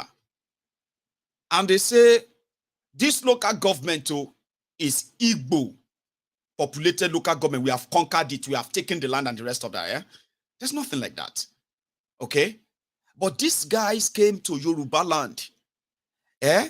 When it is convenient, they will tell you they are not Yorubas. Sorry, when it is not convenient, they will say they are not Yorubas. When it's convenient, they will say they are Yorubas. Then this idea of divisive politics that has now taken life of its own in Lagos State today. Should we continue to channel our energy, renewing our energy on people who didn't come to Yorubaland to forcefully take your land, forcefully wipe away your religion or your faith, forcefully wipe whatever they can and tell you, we rule here? There's nothing like that. But they will want you to hate that more than what is actually dividing Yorubas ourselves. We are so divided, aren't we? The Yorubas in Kogi don't want to too much associate with anything, you know. I'm not saying all of you, because I know the true sons and daughters of Yorubas in Kwara, in Kogi, that they have publicly said, this is not our choosing. The owners of Nigeria did this. Okay? We are not part of this arrangement of northern this, northern that. Okay? And we are sad that the rest of Yorubas are not seeing us as Yorubas. Why are you seeing yourselves as Yorubas? How comfortable are you with the political permutation, the arrangement that has kept you almost as second-hand citizens in these places?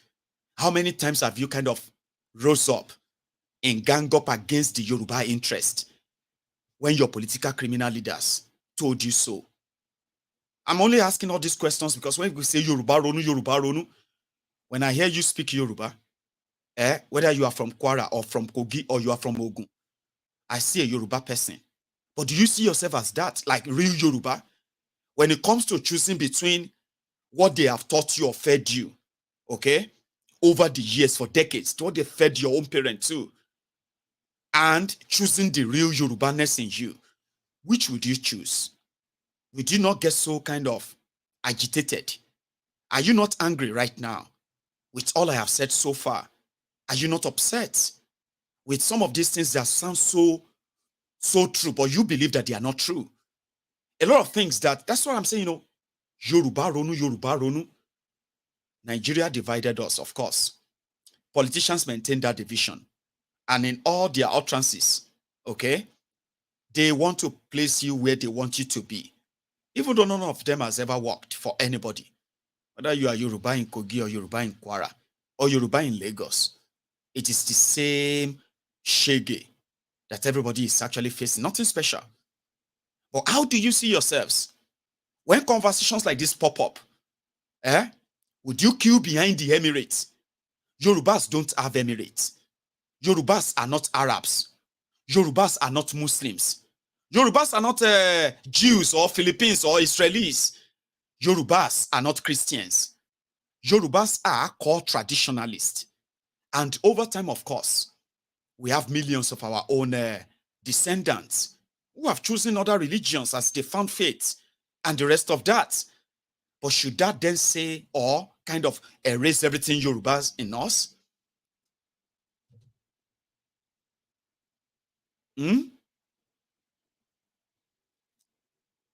Should that then change us? How much of that has changed you? When this conversation about Ilorin Emirate and the Sheshe festival pop up, where was your own kind of stand? Were you confused? Did you join the bandwagon of those that felt like they had to respect Ilorin because Ilorin is not Yoruba, or Ilorin doesn't want this or that, even though they speak Yoruba? I'm not saying you have to be Yoruba. This is the question now. How many of you have you know it. How many of you actually feel more Yoruba outside that same Kwara today? And do you see yourself as Yorubas? Do you know that as a real Yoruba, you should never have any problem with the Yoruba tradition at all? Whether you are a Christian or a Muslim, okay? If your religion says the Yoruba tradition or how you think they are doing it, is completely out of style. That's what some of you will say.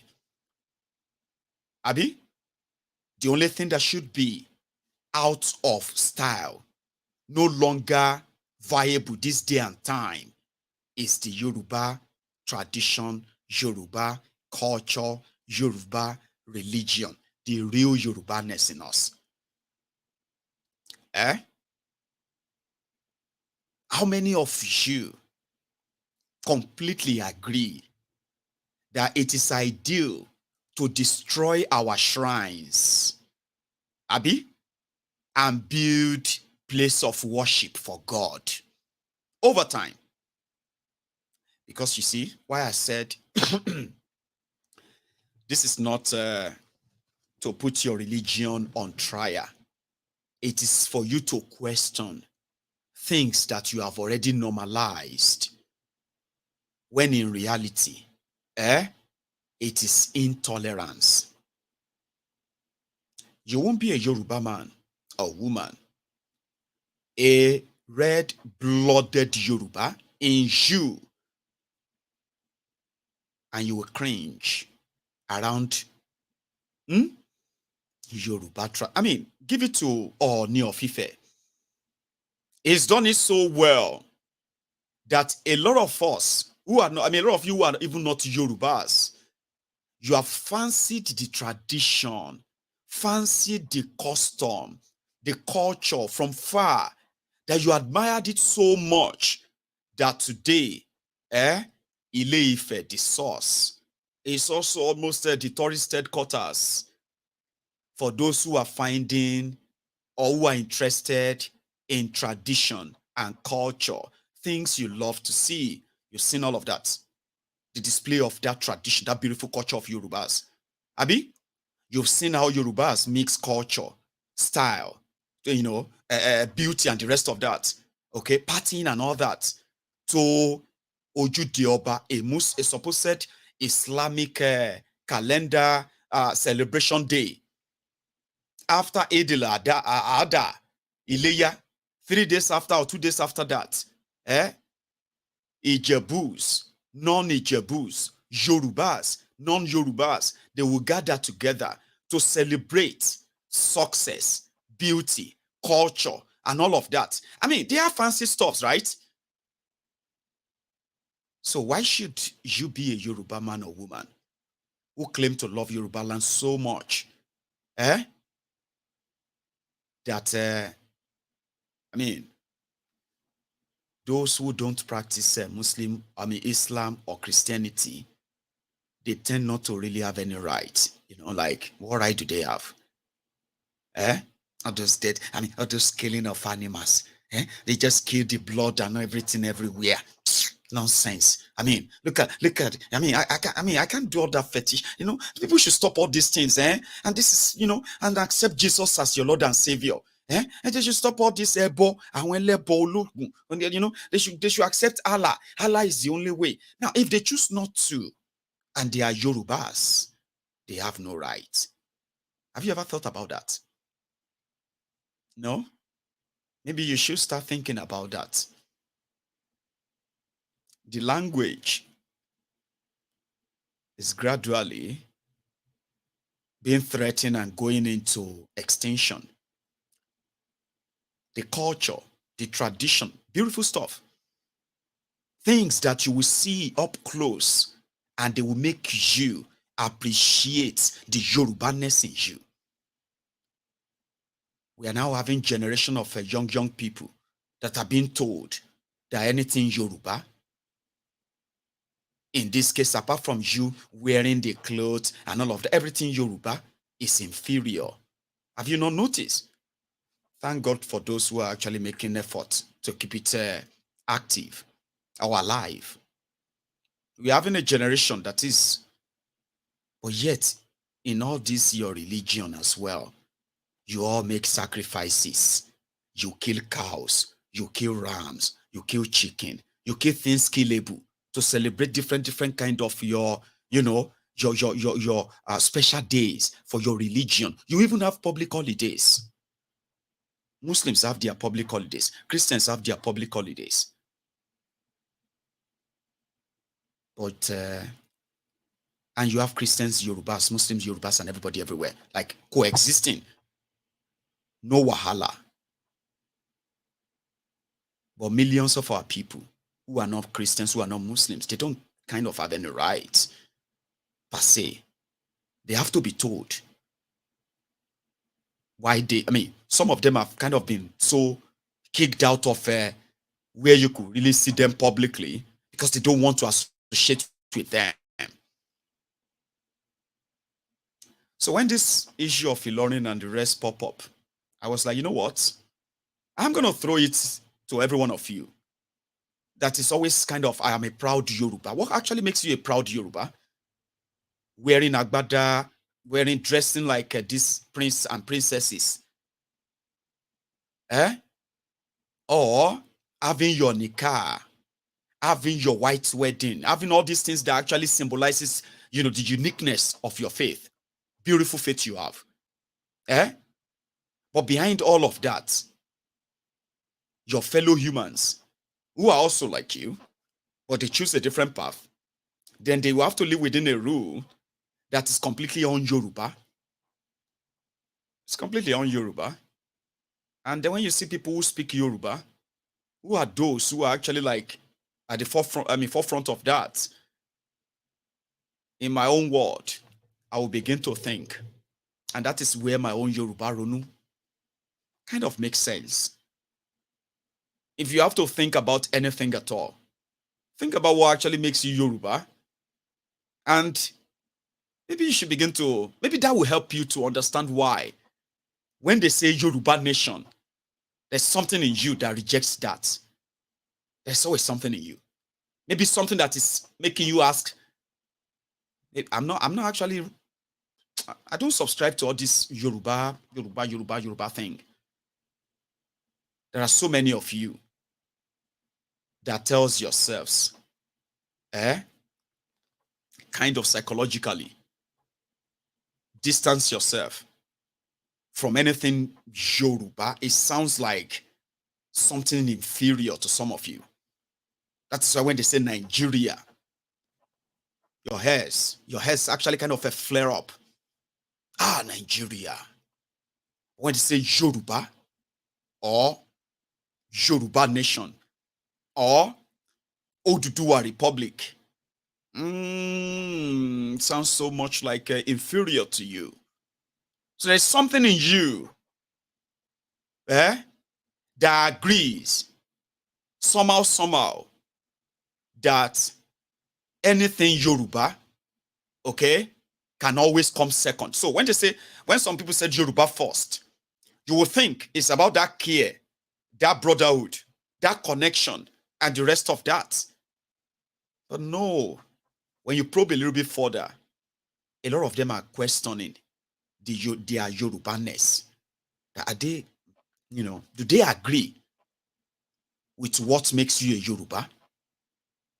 Or do they just fancy reading this glorious history of Yorubas and they are just happy to be part of that Yoruba?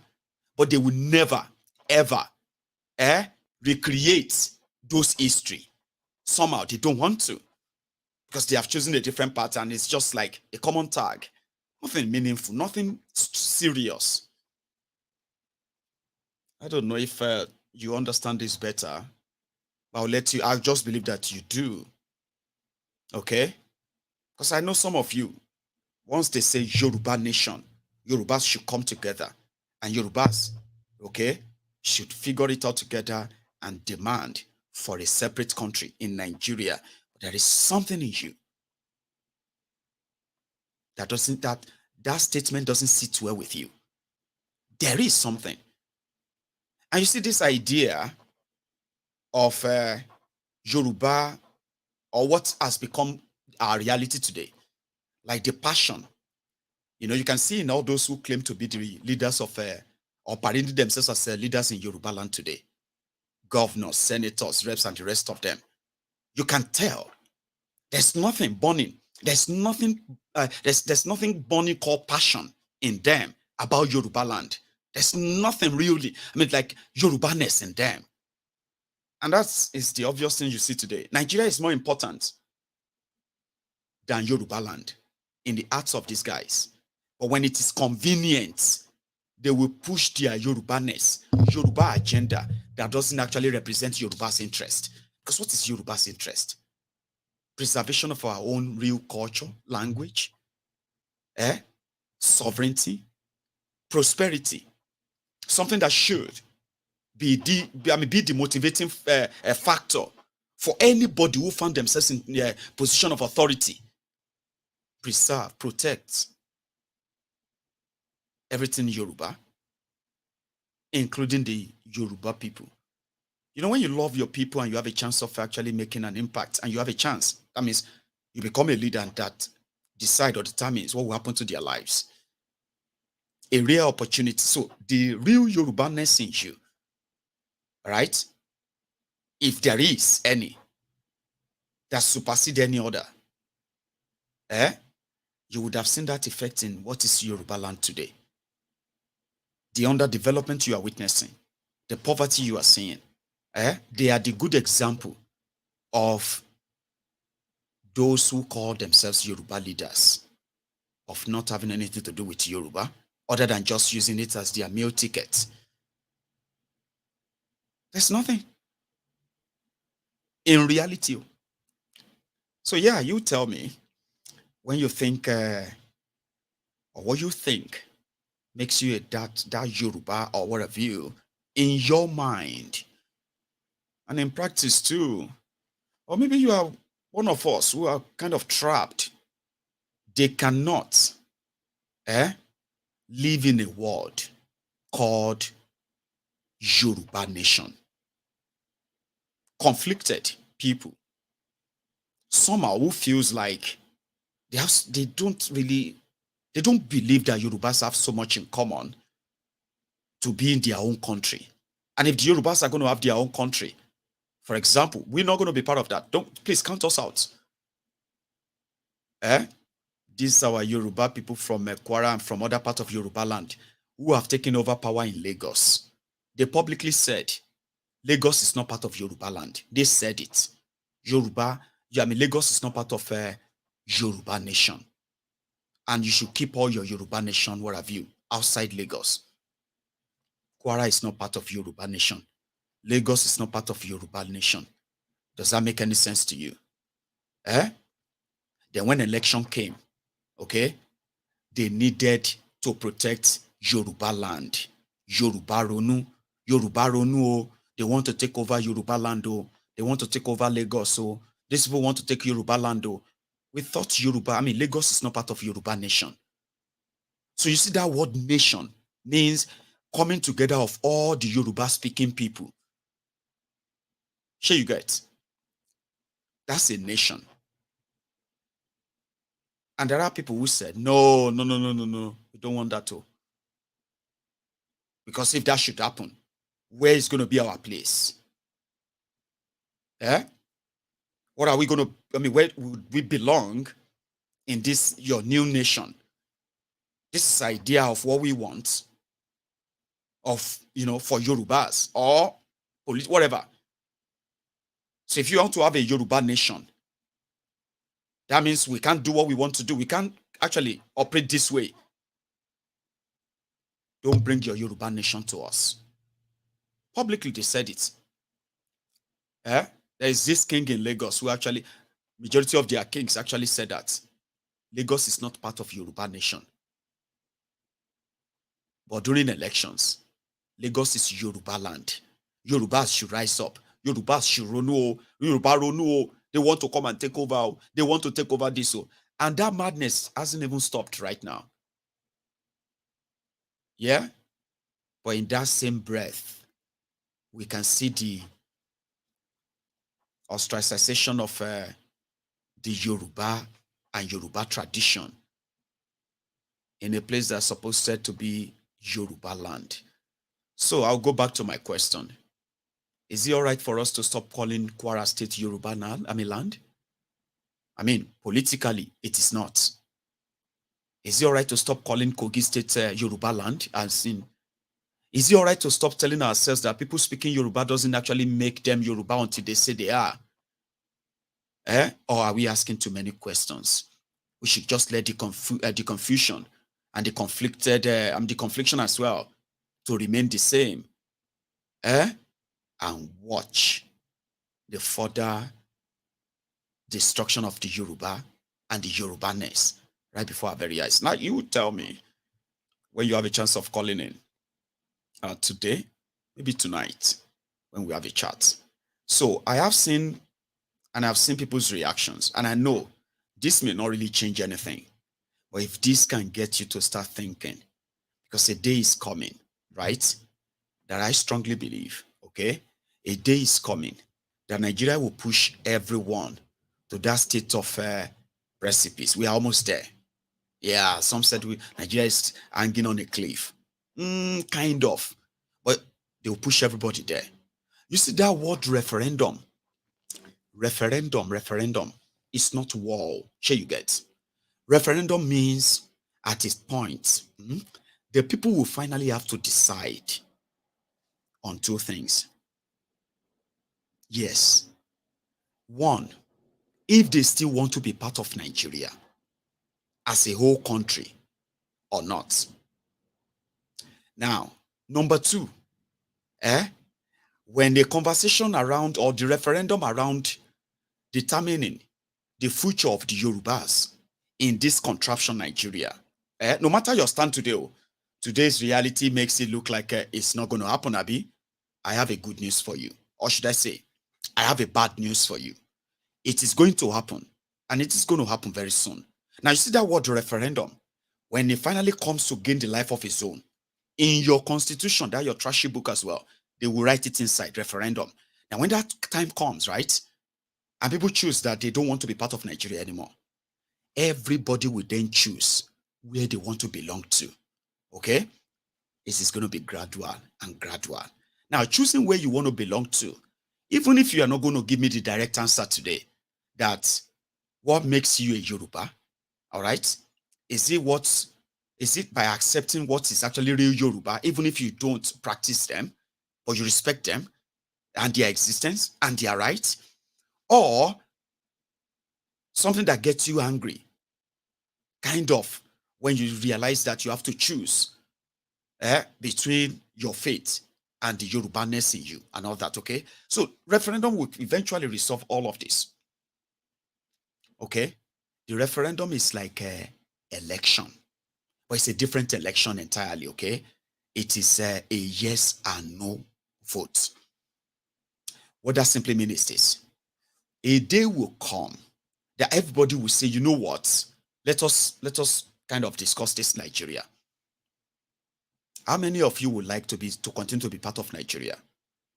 And how many of you would like not to be part of Nigeria anymore? All over Nigeria. they will give you two ballot papers.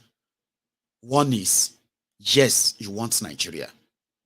The other one is going to choose what type of Nigeria do you want? A federal system, a regional system, a confederation. I'm giving you an example, 2 ballot papers. The third one, an independent Biafra, independent countries out of Nigeria, a referendum that will conduct nations within Nigeria to choose if they want to live. So the first one, yes or no. Now, if those who choose not to be part of Nigeria anymore, if they are more than 50% in this regard, it simply means, and let me say how they work that. It always happens by region, by the way, okay? Or geopolitical zone, as you put it. So that simply means if half of the people says they don't want to be part of Nigeria anymore, then you would have to give those people the chance to decide on their own finally, the second stage of referendum. And that second stage will be, for example, the result from the eastern part of Nigeria says 70% of them will rather not be part of Nigeria anymore. That simply means the eastern people, the people of eastern Nigeria, they have won the first right to conduct a referendum among themselves to now decide if they still, if indeed they don't want to be part of Nigeria or not. Okay. Now that would then give everybody the chance. For example, in Yorubaland, if the majority of the Yorubas decided that they would rather be an independent nation than being part of Nigeria, that would then give everybody who is Yoruba in every part of the place that is that people are actually Yorubas and speaking Yorubas with their lands and their ancestors. This is when you will now have a chance to choose if you want to be part of Yoruba nation, Biafra nation, Ijo nation, Kwararafa nation, Arewa Republic. It doesn't matter. Referendum would then have to decide. On the other hand, a referendum that will finally gain the life of its own is brewing. How? Yes. Nigeria will push everybody to a stage whereby regionally, geopolitically, right? People will begin to demand for their right to decide if they still want to be part of Nigeria or not. Like it happened in the UK. How does that work? Let's say the Yorubas finally are able to send people with spine, people who have bones, people with sense and selfless people, the real Yorubas, into your government, for example. And then there is this clamor again that we want to leave. And indeed, they make that move in that the Abuja somehow to say, we are notifying you. The Yorubas are conducting a referendum to decide if they still want to be part of Nigeria or not. Now, you see, this referendum will give everyone who is Yoruba-speaking person in Yorubaland the opportunity to say Tufiakwa is Igbo. I'll come back to that. Olomaje, God forbid. Here you get. We don't want Yoruba nation. We don't want to be part of Yoruba nation. We are going to suffer. In this time when people are claiming to be minority here and there as well, right? You can't rule it out. Okay? Because if you would be very honest, right? Nigeria created states here and there, right? Within those states, there are those who they call the major ethnic groups.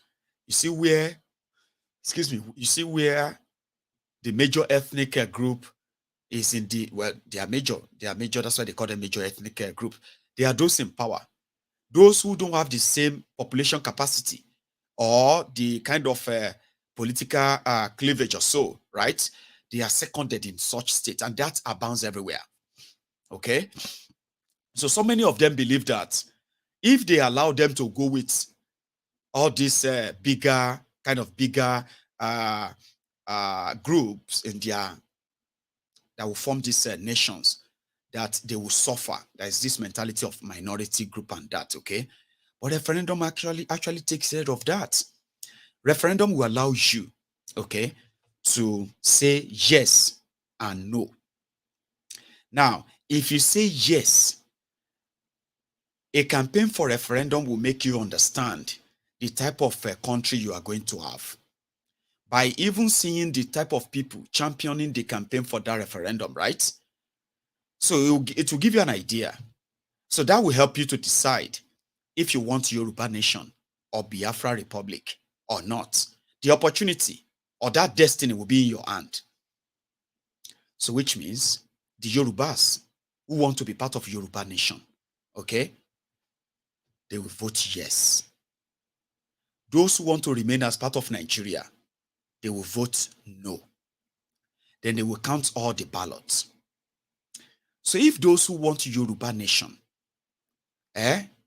for example, if they are more, which I believe they would be more, right? Now, when you now start reading the results, you will be able to see areas that the people don't want to be part of that new nation. So they voted no. Now, let's say you are now looking at the map of the results and you get to Ijebu. For example, 60% of Ijebus, they voted yes. Ijebus in Ikorodu, Ijebus in Ekpe, Ijebus in Shomolu, Ijebus in Bariga, Ijebus in Alakpere and all these places. Ijebus in Ijebu Gogogogo. They say they voted 60% of them. So by chance, that means Ijebus want to be part of Yoruba nation. Okay? 60% of them. Then you move on. You get to Oyo, and you see that out of those who are championing, who voted for Yoruba nation in that by referendum, 80% of them from Oyo State voted yes. 20% voted no. Then you go up north, you get to Osun, and something shows that 70% of Osun voted for Yoruba nation. 30% didn't vote for them. But in that declaration, it will be Oyo people voted for Oyo State, yes, for Yoruba nation. That will be the result, 70%. Osun people voted yes to Yoruba nation, 60%. That will be the result, all right? Ijebu people voted yes, 60%. That will be the result. But when you now go, let's say, for example, Kwara, and they give the Kwara people to participate in the referendum, and the result came back to show, remember, I'm just making an example now. The result came back to show that only 35% of Kwarans voted for yes, Yoruba nation. 65% didn't vote for Yoruba nation. So by that design, it means 65% of people from Kwara don't want Yoruba nation. Sure you get? By so doing, they have the right in that clause for Yoruba nation, for people of Kwara State to conduct their own referendum at a later date. Even though the general result shows that general people, 60% or 65% people wanted Yoruba nation, from Ondo to Ogun to everywhere. But it will always be there that the Kwarans didn't vote for yes. So by that design, the people from Kwara State, who by their participation in that referendum, they are going to be part of Yorubaland, Yoruba nation. But because of their votes, they have the right to say they want another referendum conducted in Kwara parts of Yorubaland to vote if they want to remain there or they want to go and join Nigeria. Do you understand? That is what referendum does. There's no fight. There's no forcefulness or anything. Now I use another example. Let's use the example of Ondo. You know, Ondo share border with Edo. There are Yoruba speaking people in Edo State. by design of that map, okay, they are Edo people. But they are Yorubas who speak Yorubas, participate in that referendum that, no, they want to be part of Yorubaland. They will be issued that same right to participate. But let's say after voting, you see that proximity with people of Benin and the rest of them. Let's say they now voted 80% against, they voted 80% no to join Yoruba nation. That too has also earned them the clause in that new nation to say, these people from this part of Yorubaland, no matter how small they are, they have the right to say they don't want to be part of Yoruba nation again in the future and have their own country. What is the size of Malta? I have been told that the size of Malta is about 600,000 people. There are smaller countries than Malta, okay? Scotland is the population of about 6 million people, all right?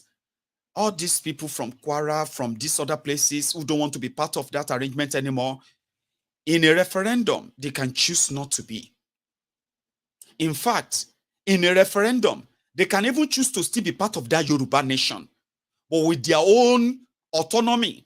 They will be called autonomous regions of Yoruba nation. That is what referendum does. No war, no fight. People decide. Everybody gets what they want. Do you understand? So there's no point in forcing people and say, you are Yoruba, you must be. No. Referendum takes care of that. I don't want Yoruba nation. Of course you don't. Fine. I prefer Nigeria. Absolutely. There are those who don't prefer Nigeria. Sure you get. But Nigeria is going to push all of us to that stage. You see, those who don't want Nigeria, they are going to be more than those who want Nigeria soon. They are. And conversations like this are going to be regular. Politicians are going to tap into it as well. You know that, they are using religion right now. They are using tribe, using all of that. Abi, it's not going to be for long. Sure you get. Referendum gives you the chance to choose what you want. It doesn't mean that what you are going to choose is the best for you. But if you believe it is the best for you, you have the right to choose them. Some of you love bigger country. Yes, Nigeria is mismanaged. Nigeria is kind of, ruined. Everybody is a victim. Okay? You still want that big Nigeria. There are those who don't. Tolerance and then, what have you? Yeah, there are those who don't want that Nigeria anymore. And every day, those who are supposed to make Nigeria lovely, for those who don't want Nigeria anymore, they continue to make those bad decisions that keep people divided and divided, poor. Agitation will continue. In a space where you have this massive poverty, all of this intolerance are going to continue. And one day, those who don't want Nigeria anymore, they are going to be more than those of you who want Nigeria. So the conversation is going to go that direction. Even the politicians that are telling you today that Nigeria can never break, Nigeria's unity is non-negotiable, they will change their tone. All they want is power and relevance. And they will begin to talk along this line. So referendum will become a thing. It's just a matter of time. And referendum is not a bad thing, even though they are making you see it that way. It is going to be something you're going to embrace at the end of the day. Because it is that referendum that is going to define you. Okay? If you want to be Muslim, and you want to be Christian, or you want to be somebody who don't have any religion like me, that you're right and everything is intact, something that actually defines you, who you are, the citizen. Are you a citizen, or you are just an honorary slave? This will bring all of this conversation to fore, okay, and settle all of these differences. I may be speaking like something that is not going to happen and all that.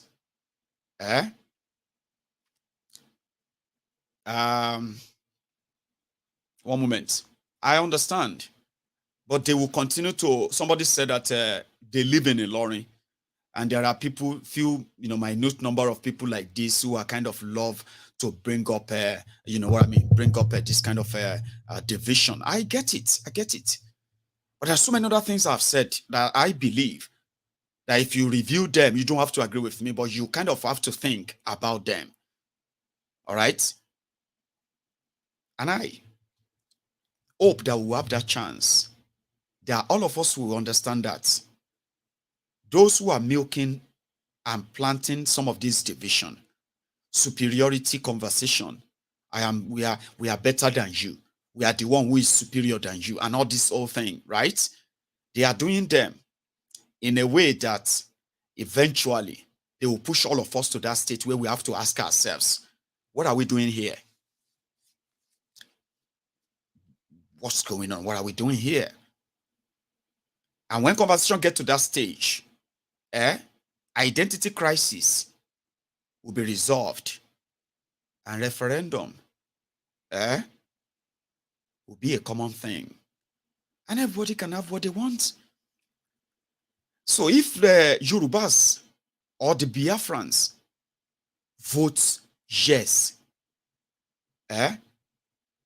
that will be the beginning of actually a real life, something that gives you a real sense of belonging that is your own choosing, not foisted on you, undefined, unexplained, just foisted on us to find out and figure it out. We are unable to figure it out, right?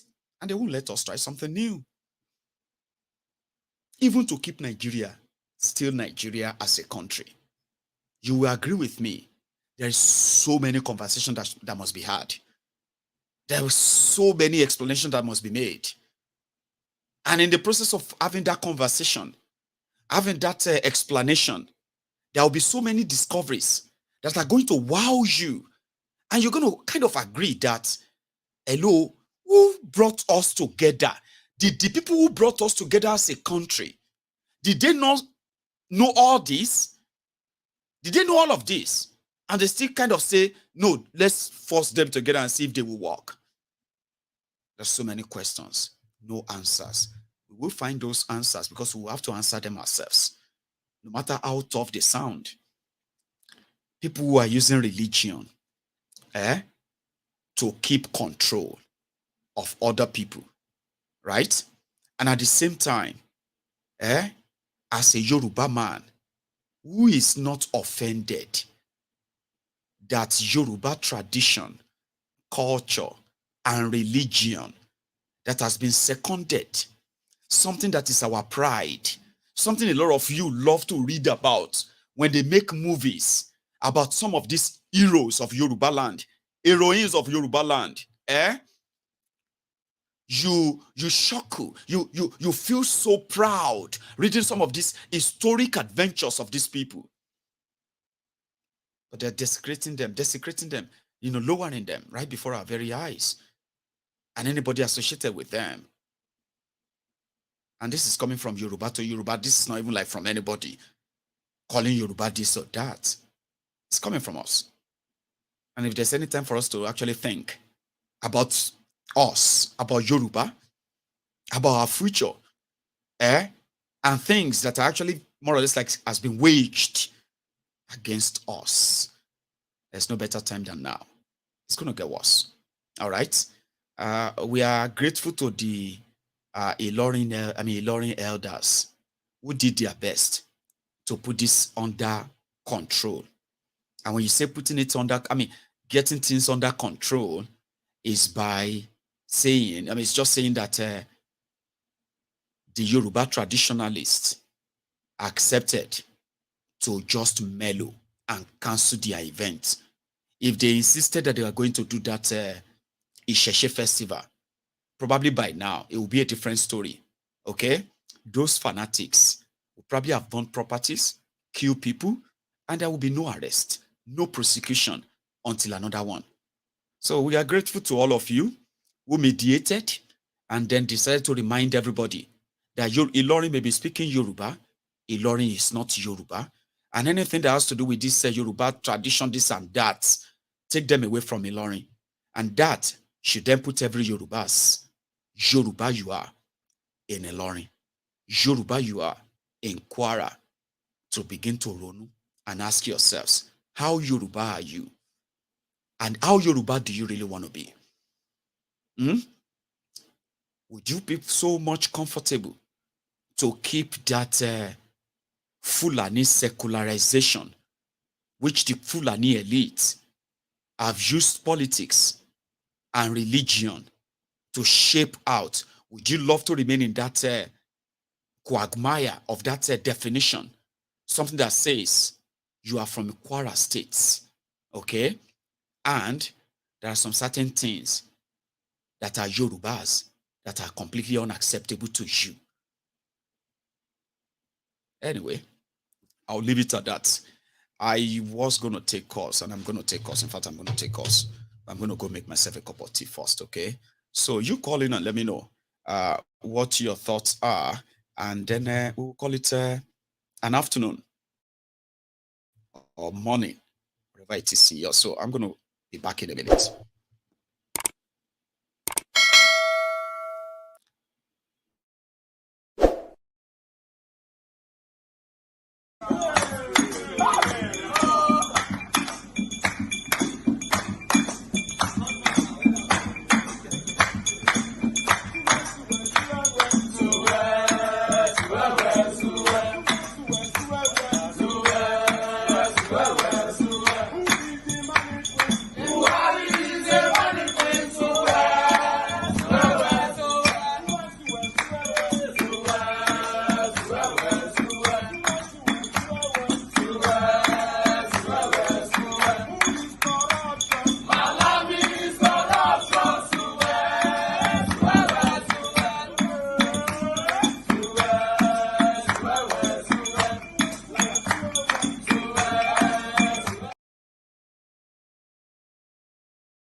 I have a caller, and this shows like a Nigerian call, except if it's just the number. Hello there. Maiyegun, how are you? I am very well. Oh, thank you for asking. How are you, sir? I'm fine. I'm fine. I'm okay. Dangerous individual. I'm good. Mohammed, is that you? Yes, this is me. See, now this is going to be interesting. Mohammed. Yes. You are live. Everybody can hear you. Yes. Yes. I know everybody can hear me. I've been watching you. I've been watching since I've been listening to everything that you've been saying. And you see, it's just unfortunate that where we are supposed to draw boundaries, we don't draw boundaries, and where we are supposed to put respect, we don't put respect. I'll start with this before going to Ilorin. I'll start with this Mesoma girl situation. When it first came out that her result was doctored, everybody was saying, no, it's an agenda against the Igbos, it's an agenda against the Igbos, blah, blah, blah. Even on this show. At the end of the day, it turned out that she actually doctored that result.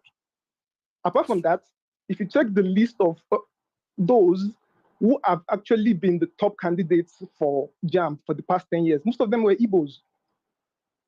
So we're fighting in the wrong place. We are just gaslighting ourselves. Like, the truth of the matter is, when you live with people, there is always that fine line where you don't cross. That is how you show that you respect them. Ilorin is a place where I don't think it's not about the tribe, the language. It is more about the religion. It's more about the religion. You can't go to the Vatican now and go and be calling prayer now. Say That's that just again, what we are sorry. saying. I didn't get that. You can't go to the Vatican. Can you go to the Vatican and go and be calling prayer to the Pope's house, to the Vatican, and go and be calling prayer? So I'm going to be doing Allah Akbar in the Vatican. You can't do that. Right. But Vatican is, as you can tell, is Vatican. So which simply Vatican is is described Vatican. as a sort of a Catholic Ilorin place. is a very, very deeply, forget that we have our own Ilorin is faults. not Vatican, Ilorin so to say. Is it? Yes, Ilorin is not Vatican. Forget that we have our own described faults. as that. Okay, go on. But Ilorin is a place where we are deeply rooted in Islam. Do you understand? The major mistake, as far as I'm concerned, which I was just asking even my wife right here, right now, is why are we speaking Yoruba when we do not want to identify with them? That's the question that I'm asking. The Ronu part, do you understand? That is where I apportion blame to me and my people. That why are we speaking Yoruba when we do not want to identify with them? But you see, on this issue of say blah blah blah, I understand what is going on. Okay, that we're not perfect, and some people are already saying that we too some of us visit Babalawo, all these things and the rest. But the moment you come to Ilorin and start doing say, like we become something else. Yeah. We become something else. It's not an issue of tolerance. Mohammed, right? It's not an issue of tolerance. Yeah, yeah. Oh, is it not? It's not about tolerance. That's where I'm going. Like, it's not an issue of tolerance. We tolerate each other. There are churches in Ilorin. Okay. What you don't do is not as if you don't that people celebrate Christmas in Ilorin. People celebrate Easter in Ilorin. Now. I know Christian, Muslim, they've sorted out their rivalry in a way, like, you know what I mean? Except someone intentionally provoked the other. Okay, like this is not about the attitude towards those who are like traditional worshippers now. That's what actually prompted this, right? So, like the attitude towards that is not the same as attitude towards Christians. Would you agree? I agree, and that's what I'm saying is, but at the end of the day, at the end of the day, this woman that wanted to do the Ishese, she's not from Ilorin. Why even she will go to where she's from to go and do this thing? Why is she coming? That's why exactly is she coming what they are telling her now. They are telling her that she can go and yes, do it exactly. elsewhere. Everybody has his heritage. Everybody has his heritage and their own culture. It's not a matter of this thing. Look, me now, for example, my name is Mohammed Bagore. I don't bear any Yoruba name. You cannot find Yoruba in my name at all. Which is part of the questions where I'm asking. Like, how do you feel? Do you see yourself as you? Let me even ask you. You are called from the Emirate, which is good. All right. I believe that. Let me tell you something. Yeah, as I am like this, I'm from the Emirates. Yes. As I am like this, if you ask me normally outside on a day when I'm not too conscious, you're like, Mohammed, what about you? I'll tell you that I'm Yoruba. But if my father should hear you, he will be like, Mohammed, no, don't identify with them. No, so how do you feel? They are not. How do you feel? That's what I'm telling you. That's what I'm telling you. Like, to be honest with you, I don't feel good about that. Tell me, to be honest Mohammed, with you, I don't feel good about that. You know, sorry. I don't feel good about that. You don't feel good about it. I don't feel good about that. The fact that I'm speaking Yoruba, but I don't want to identify with them. That is a terrible mistake that our forefathers have made. And I don't know whether it will be possible to correct that right now. I don't know. I don't know. So do you actually get the whole picture now, Mohammed? That what I was trying to say here is that without putting anybody on trial, okay, using the word tolerance means all these things exist. Even as we are talking right now, there are Isheshe people in Ilorin, okay? But the point here is that they are under the under the control of the tolerance. How much the clerics, right? The Islamic cleric, how much they tolerate them. If they go beyond where they say they should, or except what how they describe what they believe as going beyond your boundaries. So what is that boundary for a Yoruba person in a supposed Yoruba land? And you know, you made something clear around that. You are from the Emirates. You unconsciously identify as Yoruba, right? But if your dad should hear you confidently say that, he will quickly correct you. Now, that's confusion, the confliction I'm talking about, right? That when you are to defend something Yoruba, which somehow is the language you speak, right? And then defend something that is of the Emirates. In this case, right? How does that actually feel for an average person in this, you know? And I'm glad you said it's not good, right? Yeah. It's not. That's what I'm saying. Like, I actually, and funny enough, I've never asked myself this question up until now. Until now, actually, while I was watching you talk, I was like, it's actually true, because I don't understand why we are speaking Yoruba, but we do not want to identify with them. And I think it's a question that our elders should start answering. Whether we can change that now or not, I don't know. Thank you very much. Again, Thank you, made the conversation more interesting, because this is you speaking as an individual concerned too, because this is about you too. Let's hear from others. Okay. And like I said, my callers, I hope you remember what I said. This is not a sort of a competition, something or blame game. Hang on, my caller. It's not a blame game thing. Don't come here and remind me of a Fulani conquered this and that. These are not the point of conversation, okay? These are more deeper than that.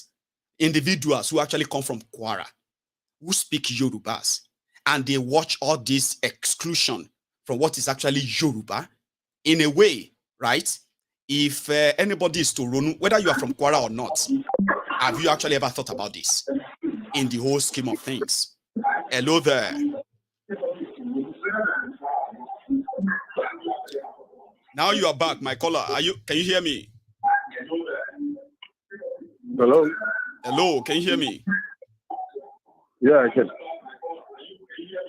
Hello? Yes, sir. I can hear you loud and clear. Please. Yeah, I can hear you. I just wasn't sure if you could. I can now. Thank you. Okay. Thank you. I mean, you're doing a great job. Thanks for the information you passed. I mean, the audience, and I mean, yeah. I just wanted to shed a little bit of light on Ilorin. You know. Yes, sir. Well, you said we should limit it to what's really happening now, away from the history of the Northerners invited to fight a war, you know, justified as it is or might not be, you know. Yeah, somebody did come, they won the war, they are here. I'm full Yoruba, don't get me wrong. I have nothing to do with the Emirate and all that. But I mean, let sleeping dog fly. In my own opinion, you know, it's a history, rich history we've had for far too long. You know, the Emir has been there. Some of us have thought about things we could do, like, this is a Yoruba place now, we should get this way. Again, you know, you cannot devoid the whole situation from historical facts. You know, we go back to, why did they come? Okay, now they are here. Can we have something in harmony? Which, of course, is a slogan of the state. You know, we have too many different things that make up Kwara. In the majority, Yorubas are more in Kwara, even in Ilorin itself, you know. And that's why I use the language, like they all speak Yoruba majorly, right? I know that the Yorubas outside Ilorin are actually more. But this same kind of conflicted identity, where to belong, who to stand with, is always there, remember? Yes. And I think, sorry, sir, you know, with all of these things going on, as the Yorubas will say it in their own usual, you know, surulere. You know, time will take care of a lot of the errors, but then we would have it come piece by piece in peace. You know, rather than somebody is standing up today, we do our egungun. Even for the average Ilorin Christian, he doesn't really understand what's going on. Like, when did this big egungun come about? I am a respecter of tradition, but if we have been doing it little by little, just add a little bit more.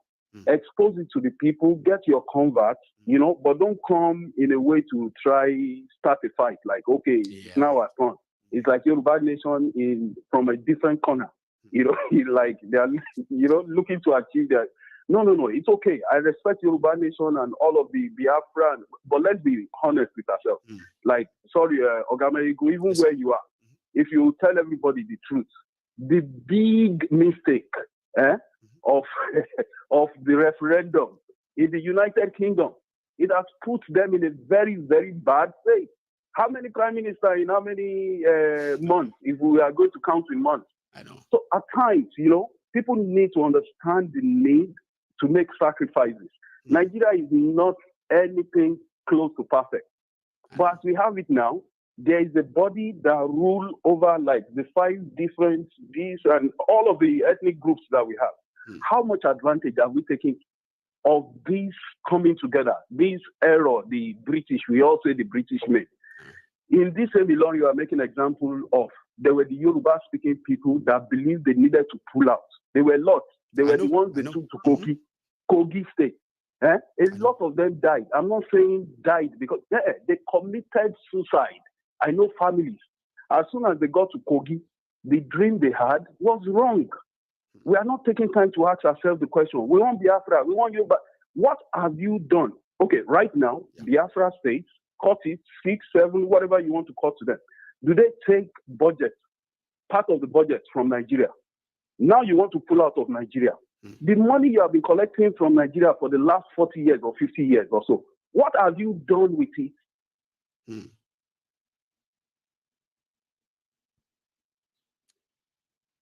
Hello, can you hear me? Oh no. It was making a point there, and they're like, regular questions. It's somebody who I can say is not a big fan of a breakup, okay? He believes that, people can still work out their differences and all that. That's what I could make of that, okay? But I'll take another call. Hello there. Hello, General. Yes, sir. This is Aki. Yeah, nice to speak with you. Sorry, I've been using the old line. Is that Dakiola? Yes, I've been using the old line. Thanks for the voice. I didn't see that coming. How are you, sir? Yeah, I'm doing great. It's nice to hear the message as presented today. Thank you very much, sir. Please. I wanted to respond to what Mohammed said. Very, very important. That we cannot actually uproot the history totally when it comes to Ilorin and the other Yoruba part. Partly why that place is Emirate today is because of division in Yorubaland. Yes. Because if not for Ibadan people that fought these people back, the whole of Ibadan to Oyo everywhere will have been Emirate as we speak today. But of course, when these people were fighting, the Ibadan people fought to a certain extent, and they didn't want to take Ilorin back, because if Ilorin were to be taken back, then it will go back to Oyo Empire at a time. They just stop at certain area and left the Emirate people alone. The issue with Fulani is always this problem. They will conquer your land, take your language, and take your name. That's what they've done in the northern part of Nigeria to the Hausas. They move in there. All these Emir of Kano, all these Sokoto Emirate, they all are invaders in essence. They invaded this place. They will take your name and they will take your language. Bukola, Saraki, they are all Fulani. Even Muhammad himself is a Fulani man.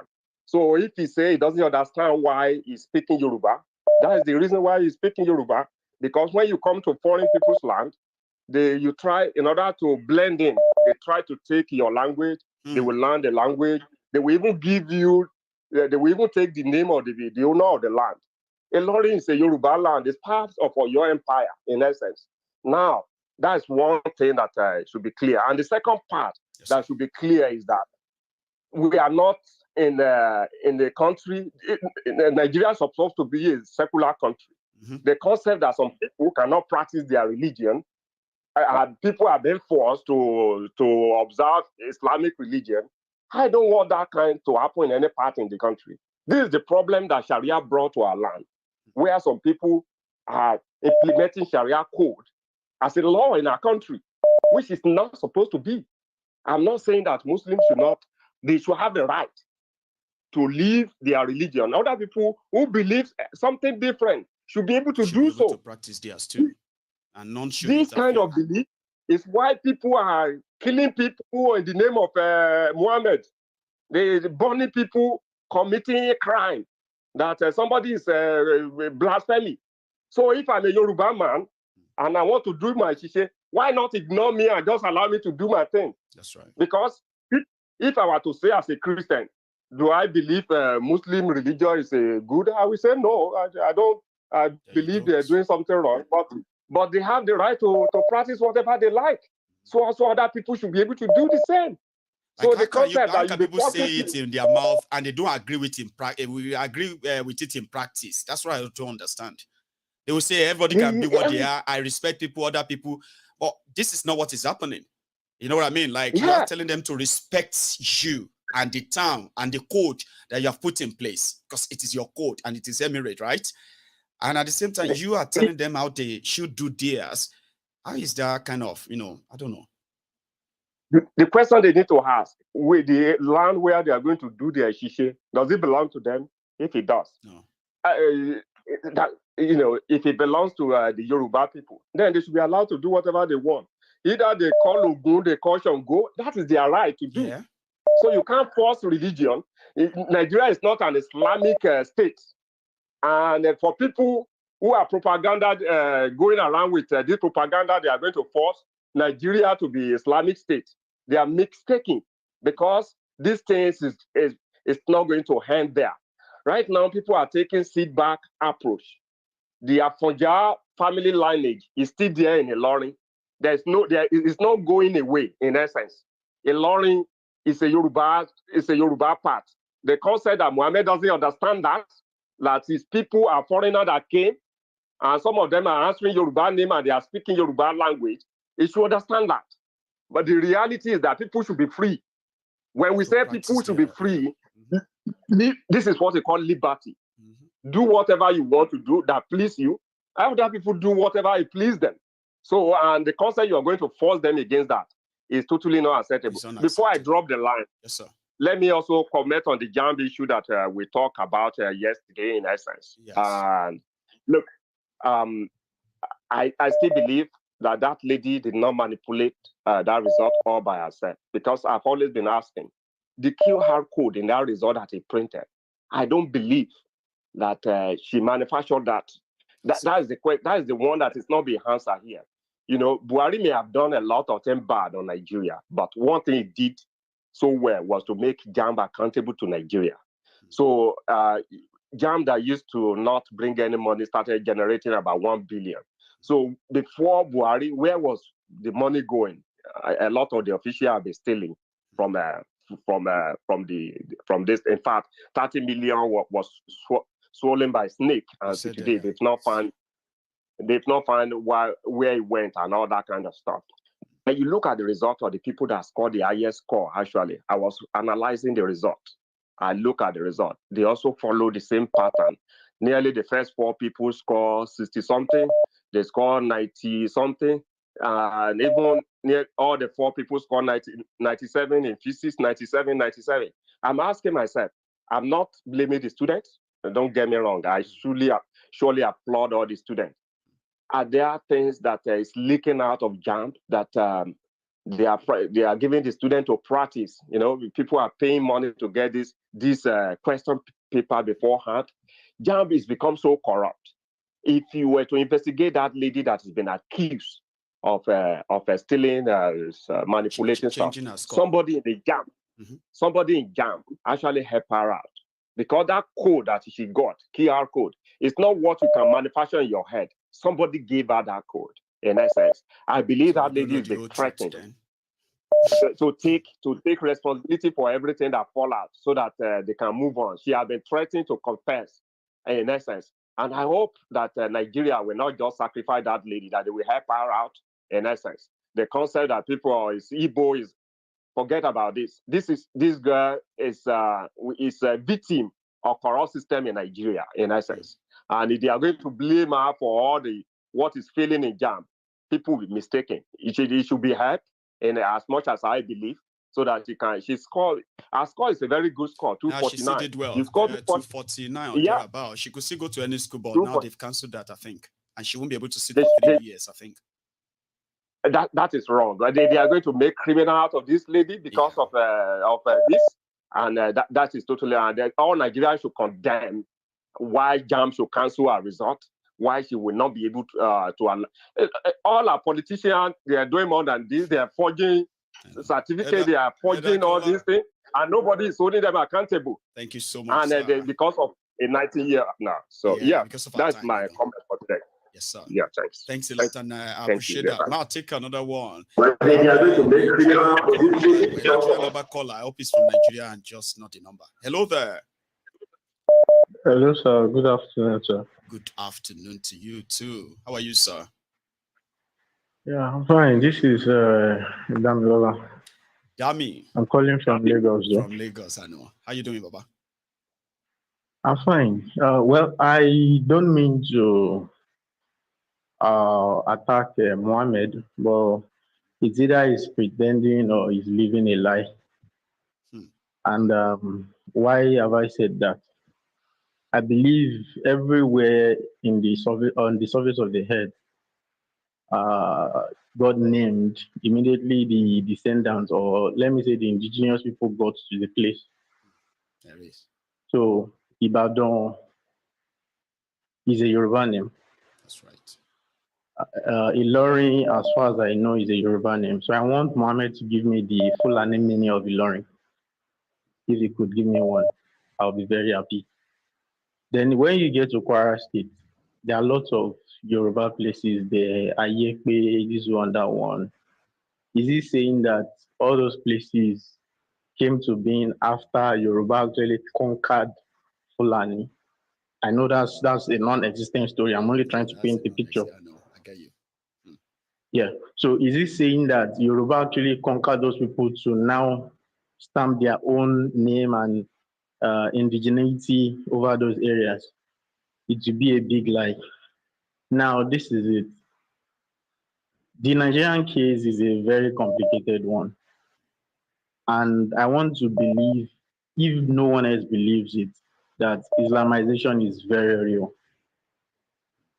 When you call somewhere an emirate, I don't think emirates exist anywhere in Nigeria except fabricated ones. Even this, the caliphate in Sokoto and all of that, when you dig deep into history, you would realize that there is nothing of such, because the Fulanis don't actually have any indigenous land in Nigeria. They are basically from Futajalon, they are basically from Central African Republic, and this is where they started spreading their whatever from. In fact, if you go into history, there are attempts to get into South Africa, but they were being repelled. So according to what Mr. Akinola said, I support his claim 100%. These are people that are known to get to places and try to dominate those people. Again, I want to ask Mohammed, is Afonja a Fulani name? No. At least we can't talk about Ilorin without talking about Afonja.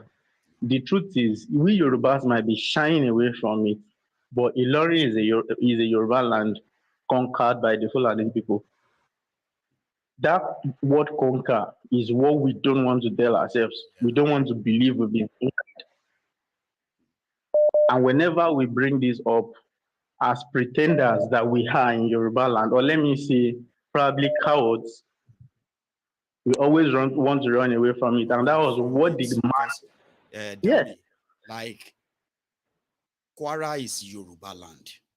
Okay? They speak Yoruba very well. But when it comes to when they are talking about Yoruba states, they are never part of it. And there are Yorubas from there, and I'm asking, like, how do they feel?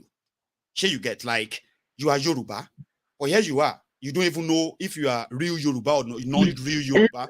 Who is to define it? Exactly. And let me even say this again. I don't mean to attack him also, but the man that called before Mr. Akinola called is one of those cowards actually trying to run away from that reality as well. How? Whenever we talk about this, we run away from the fact that we don't want war, we don't want let the sleeping dog lie, blah, blah, blah, blah, blah. The fact remains, it's the Yoruba land that has been conquered, and there will be a time in history that some people will rise up and say, whatever it is, we want our land back. Whether we want it today or we don't want it tomorrow, it will come. Eventually. So let's just I don't know how to put it, but the truth is, state is a Yoruba land. If they are believing they are not Yoruba, they are living a lie. Let me take another one. You should have a wonderful Sunday. Oh, I hope I see you tonight. Thank you. Anyway, take care, Baba. Yeah, I'm always on my end. Nice one. So here we go. I have another caller. I hope this was my caller who scored dropped off earlier or not. Hello there. Yes, bros. I'm the one, Jerry. Oh, is that you that your call dropped? I'm glad you called back. I didn't know what happened. Yes. I was like, oh my God, what happened? How are you, sir? No vex, bros. No, not at all. Please. I'm glad you called back. You see, you didn't even finish your own presentation, and you've already got about two responses already. So, please. Let me quickly react to what my brother said now. You know, the last caller. The reality on ground is Ilorin people based on the history, we all cannot change, invited the formidable warriors, Fulani warriors, to come help them. As soon as they won the war, those guys stayed back. That explains why all of the Agbegbe, as we call it, around Ilorin, are fully Yoruba. It's it's so mismanaged. Don't get me wrong. But sincerely, what we have, in Ilorin, I'm not Fulani. To even give you more clarification, I'm not Muslim. But I sincerely appreciate the beauty of what we have. The Ilorin Muslim man is different from the northern Muslim man. Don't get me wrong. I respect Islam. Some things some people don't agree with. You don't find in the Southwest with the Southwest Muslim, ideology. Yeah. So, in my own opinion, now you can't come. What was won with guns and swords and everything? You don't go to the table now and say, no, we don't want them. We want to change them out. I get your drift. Like what you are saying is that a lot of us might say anything we want, but we shouldn't shy away from the reality of how it came to be. And you can't say something that was won with blood, sword, and gun can be let go by a mere asking for it. Is that what you mean? Yes. It's like asking the Americans now, or the Canadians and all of them, to leave the land where they are now. Yes, there's an argument for it, but it will not work. They are here. Now they are trying to make a way for the Native American, for the Dees. Everybody is making sacrifices to still make the system work beautifully. And talking about the Ilorin people not being able to identify as Yoruba, over the years, we have been used as pawns. There are certain families you can pick out from Kwara. The Saraki family, for instance. Now, I'm not saying this to hit against them or something. It's been their own political way to maneuver things around. When it suits their purpose, they will say Ilorin or Kwara State is middle belt. When it suits their purpose, Bukola will say Kwara is northern state. Oh, it's northern state. You're right. Yes. So all of those narrations have been very confusing for everybody. But we are not the ones that make decisions and all this. They are the ones that, that's for my Ilorin side of my talk. And sorry, bros. Let me quickly dive into what I was saying then and had the phone call off, is my Southeastern friend. I've looked them in the face here and I told them, I said, see, who exactly are we fighting for? This Biafra, is it for Wanyawu or Chief Adolphus? It doesn't make sense. I said, in the present day Nigeria, I said, my brother, you are the most privileged. He didn't get it. We went on and on with the argument. I said, it doesn't make any sense. I said, there's no tribe in Nigeria that is getting any extra boost. The Yoruba man is suffering.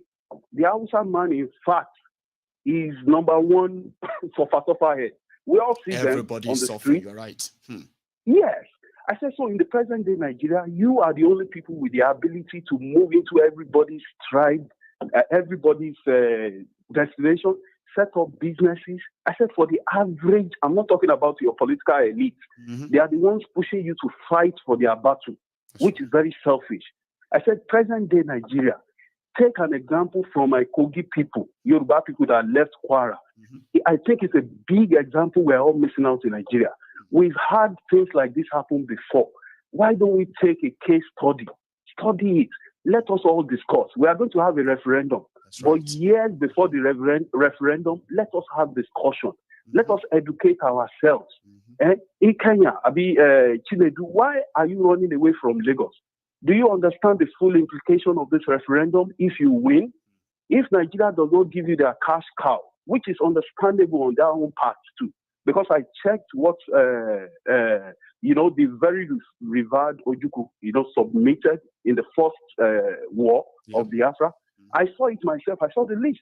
Now, if you want the South states to be taken, it will not come easy. There's no country that will sit back and allow you to take their cash cow away. No, if you are basing it on ethnic line, and you say only these 6 states that are fully Biafra states is what I want to cut off, then I personally will, if I have the power, I will wait in and say, are you mad? I will tell Nigeria to shut up. I will look at you and say, why? Why do you want to suffer yourself? Like these guys are paying you budget every month. You are getting this and this benefit. They are not stopping you from secluding yourself and taking care of development plans that affect only you. I said, why are you cutting off? They will never allow you to take their cash cow. But what is the most you have done in the last 50 years with money we have all shared from the South? Well, they rich them anyway. The Yorubas, so that's what they did. The Yorubas don't deserve it. The Hausas don't deserve it. The only people that should really be complaining in Nigeria are the people of the South. We have been taking their cake and sharing to everybody. But what has everybody done with it? Ogun State to Lagos State. You see that empty piece of land, palm oil and everything, nothing there. Even the so-called Odua. What have they done? What have they done with the money they've taken from the South over the years in preparation for their own nation? I said, why? Chinedu, why do you want to run away from Lagos? Check out the implication of this thing you are signing on to. Don't sign it because someone will ask you to sign it. I have an example from the Kogi people that left Kwara. Now they are in pain. A lot of them died. They killed themselves, suicide. You know, it's all not written in gold, though. Let's be careful. There's you know what I think from what you said, sir, right? Which is so important is that you also acknowledge the fact that we should talk. People should have this conversation. Like Nigeria should have this chat, okay? Or else, well, I wouldn't say where this is headed other than over the cliff. Sir? It's very painful, sir. Thank you so much. Just to put it, do you know? Sorry, sir. Yeah, quickly. To see how bad this is. I went into a store, you know, where I live. It's far away from Nigeria. Right. Here. I saw a nice-looking boy, and I was like, nice boy. When did you come here 15 years ago? He said, no, just a year ago. So I said, you speak so well. You know everything about it. And the first question he asked me, I said, I'm from Nigeria. Are you from Nigeria? So he said, yes. He said, where are you from? I said, Kwara State, you know.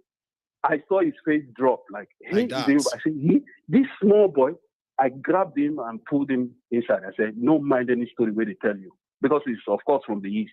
I said, when push comes to shove, I said, together we are just a magnificent set of people. I said, don't listen to all the nonsense that they tell you. Nigeria has won. We are great. So, yes, this time too, it will pass. But let us have I like your faith, sir. I do. And I hope Nigeria will not one day make you be like, Maiyegun, I am the one who always told you that, you know, one day Nigeria, but Maiyegun, I've taken it back. I hope yours won't be same, right? I've had people told me things and they're like, you know one thing, sir, you know something? A lot of people who actually no longer want Nigeria to kind of continue, they are doing so because of the frustration and all that, right? However, so many of them were pro-Nigeria just a few years back. Yeah. Some of them as recent as few months ago. They still believe that, but you know, every day Nigeria does things. These guys does things that will make you question that hope. I hope they will make you question yours too. You have a strong mind. They shouldn't take it. They shouldn't take away from my southeastern brothers what they have built over the years. Don't let anybody deceive you. You're already selling everything the Yoruba man wants, everything the Hausa. Don't lose that opportunity. Why are you throwing away your market? You want to take Alaba? Have a chat with them. They won't even have that conversation of national conversation. They won't even have it. Yeah, you want to take Alaba to Onitsha, sir. It will not work. Ladipo to Onitsha. See, it will only take one greedy Baba Ijebu to set up the whole of Ladipo. Not the money you go take. It passed $2 billion. And then proximity to market. People will never come to Onitsha to pick your spare part, except you are telling them you are selling for half the price. Why are we raining on our own parade? Yes, nothing is good as it stands. But hold on, my people. I beg you. And if people are telling you to respect a boundary, respect. No worry. Ask the question. Why are you asking me to respect this boundary? The Igbo man is genuinely, naturally, he's a goal-getter. I respect that. But unfortunately, for the other laid back, I mean, Yoruba man, see me talking like this, but the truth is, go to the east and say, okay, where are the lands? You ask for a piece of land in the east. They tell you they have to speak with the gods. For one of my friends, the gods have not replied in the last 15 years. You know? So be careful. If you are taking so much from other people, appreciate it because of who you are. You are goal-getters.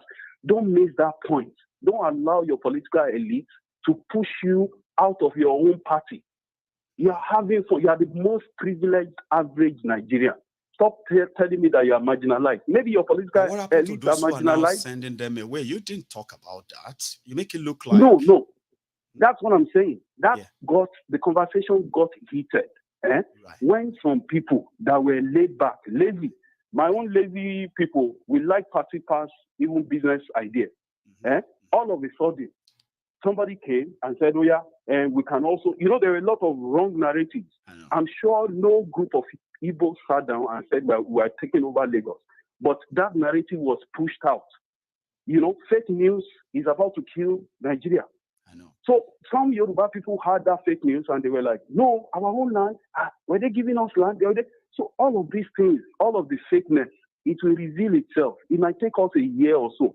But don't act in the thick of the moment. Like I said, Baba, thank you so much. I kind of respect your stronger faith. And a lot of people are going to be disagreeing with you in the comment section. So don't read the comments, okay? Or you've passed the message. And some other people have actually heard you. Sure, Thank you, sir. I am going to take another one. Thank you so much. Now, you must have that at the back of your mind that when you call on to MaiyegunsDiary Politico, there are people who are going to respond. Trust me. I beg all of you. You can disagree with people's opinion, all right, views, okay? But don't ever go kind of insulting, all right? Because most of the time, insulting them because you disagree with them doesn't tell much about them. It actually say much about you, okay? I hope I'll be able to make you do it that way, okay? Anyway, I have a caller. Hello there. Hello, sir. Maiyegun. Good afternoon, sir. Good afternoon to you. How you doing? Idris, are you here? Wow. Exactly, sir. Oh, Idris, Yoruba Ronu calling you these days. Oh. And it's not even so busy, like we are not so many. Exactly. Yeah, thank you very much. Thank you very much for keep educating us every day, every time. Even the time that you are not online, it's that we pay something happened to me because I get more knowledge. Even we that we are in Nigeria, especially myself, I get more information from your own platform before I can even get from our own media platform here in Nigeria. So thank you for keep educating us. God will continue crowning your effort to success. So the last, I will not say much about the last caller because that is this platform. This is what is meant for educating, for enlightening. Be it Abadomites, be it the Kolu, be it everybody who just come to this platform. Then one thing, and if you have been delusional about. Yeah, exactly. So, and also for the likes of Muhammad, I think some few months ago when he joined the platform, the way he's behaving and the likes, and I believe that as time goes on, he will understand things very well. That Nigeria is not just from the what this man normally say, Asari Dokubo. So Nigeria is not for somebody. So what we need, what is not for you. So that is aside. I would like to talk about your yesterday topic about this lady, that jam, or something. Sorry, I pronounced it wrongly. Yes, I still find it so difficult that this guy actually did it. I still don't want to believe it that she actually did it. What on my own instinct, what I'm thinking is probably there have been more pressure on the family. In Nigeria here, poverty is just like a tool from which the elite normally use. And from the look of things, the father, I think, is a motorcycle rider. So to me, I see probably pressure has been too much because this is not the first time, neither the second time that JAMB has been having issue about their results. That probably someone have 250 and later we check again and have 200. So I believe that probably there's pressure because even the way the lady the girl is speaking last week. From the look of things, I can see that this girl, she's vibrant now. So I still don't get it that this is Nigeria. It's not the JAMB office that snake swallows some money. So I don't want to believe that the girl actually. So I don't want to believe that that thing actually happened. So everything lies in the hand And Nigeria, something that is happening in Nigeria, what is happening in Nigeria, as in what is it dividing Nigeria? Number one, ethnicity. Number one, another thing is religion. And I've been hearing that news, and thank God you brought it up about the Ilorin.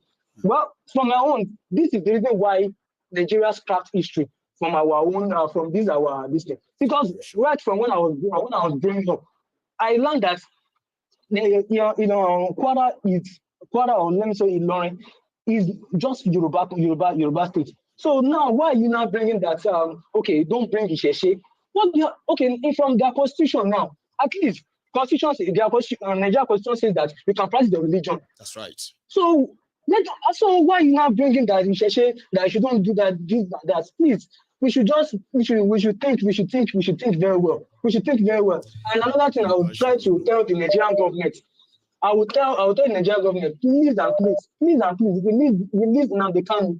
Release Nnamdi Kanu, because what is happening in the southeast, that people are now, all these criminals, that they are now bringing that, because Nnamdi Kanu is not released, they are not killing and this thing. I believe that it is not the handwork of Nnamdi Kanu, and all those people perpetrating these acts should just stop. And please, Nigerian government, Nigerian government, please release Nnamdi Kanu, please.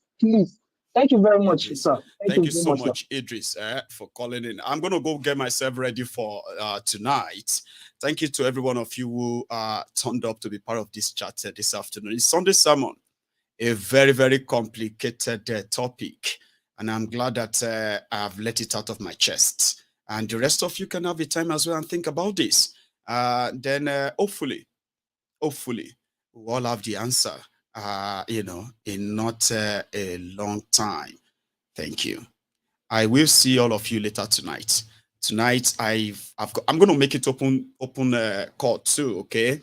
So, Yari, the guy that challenged Kolu for the Senate president and all that, the rumor has it that the guy was planning to remove Akpabiole. And before the election of Akpabiole as Senate president, Yari, who spent so much money to run against him, they said Tifnumbu was calling him to step down. And the guy didn't pick Tifnumbu's call. But he now says something that they said Tifnumbu heard, that if it is not for Buhari, who the hell is Tinubu? Well, it was Buhari that destroyed all their plan and their permutation. If not, the hell is Tinubu to tell him not to contest for Senate presidency? Meanwhile, there is a report that over 42 billion naira of supposed APC campaign money was put in his care during the last election. Okay? And they said the EFCC or thereabout, DSS have to arrest him. They arrested him yesterday. So the media said, he was arrested because he didn't pick Tifnumbu's call. Then he was arrested because he mismanaged 47 billion naira for election. But the point is that he has been released, and it seems they don't start the fire early. Whatever that is, join me later tonight. We can have a chat on that and many others. And thanks for spending your afternoon or morning with me. I will see you tonight. Hopefully.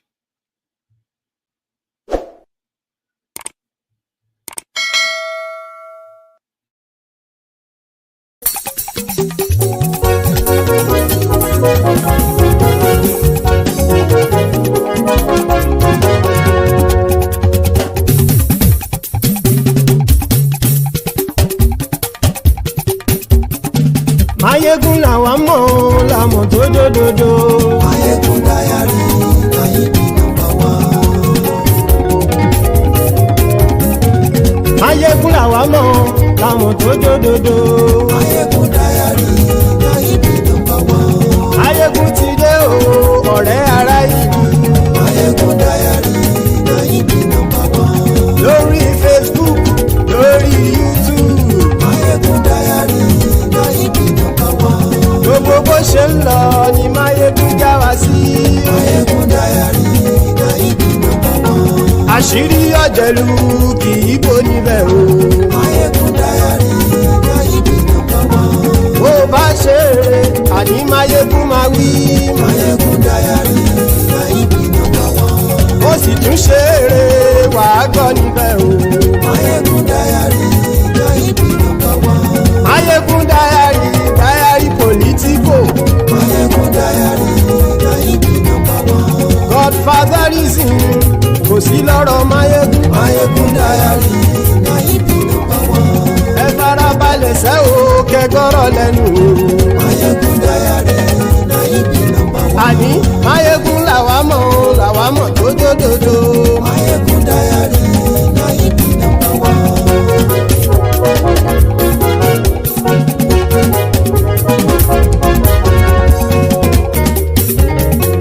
Àní ẹ̀sùn ràkì. Maiyegun ti dé. Maiyegun ti dé. Ọ̀jẹ̀lú ẹ̀sùn ràkì. Maiyegun ti dé. Àní ẹ̀sùn ràkì. Maiyegun ti dé. Lórí Facebook. Maiyegun ti dé. Àní ẹ̀sùn ràkì. Maiyegun ti dé. Lórí YouTube. Maiyegun ti dé. Àní ẹ̀sùn ràkì. Maiyegun ti dé. Bọ́ bàbá gbé wúrẹ́. Maiyegun máa wí. Àní ẹ̀sùn ràkì. Maiyegun ti dé. Ijó ìgbádìyẹ. Maiyegun máa wí. Àní ẹ̀sùn ràkì. Maiyegun ti dé. Bí pẹ̀sìdó bá rúfin o. Maiyegun máa wí. Àní ẹ̀sùn ràkì. Maiyegun ti dé. Bí gómìnà kówó jẹ. Maiyegun máa wí. Àní ẹ̀sùn ràkì. Maiyegun ti dé. Ọlọ́pàá tí ń gba rìbá. Maiyegun máa wí. Àní ẹ̀sùn ràkì. Maiyegun ti dé. Aṣòfin tí ń rúfin o. Maiyegun máa wí. Àní ẹ̀sùn ràkì. Maiyegun ti dé. Òpùrọ́ olóṣèlú. Maiyegun máa wí. Àní ẹ̀sùn ràkì. Maiyegun ti dé. Ọ̀jẹ̀lú ẹ̀sùn ràkì. Maiyegun ti dé. Àní ẹ̀sùn ràkì. Maiyegun ti dé.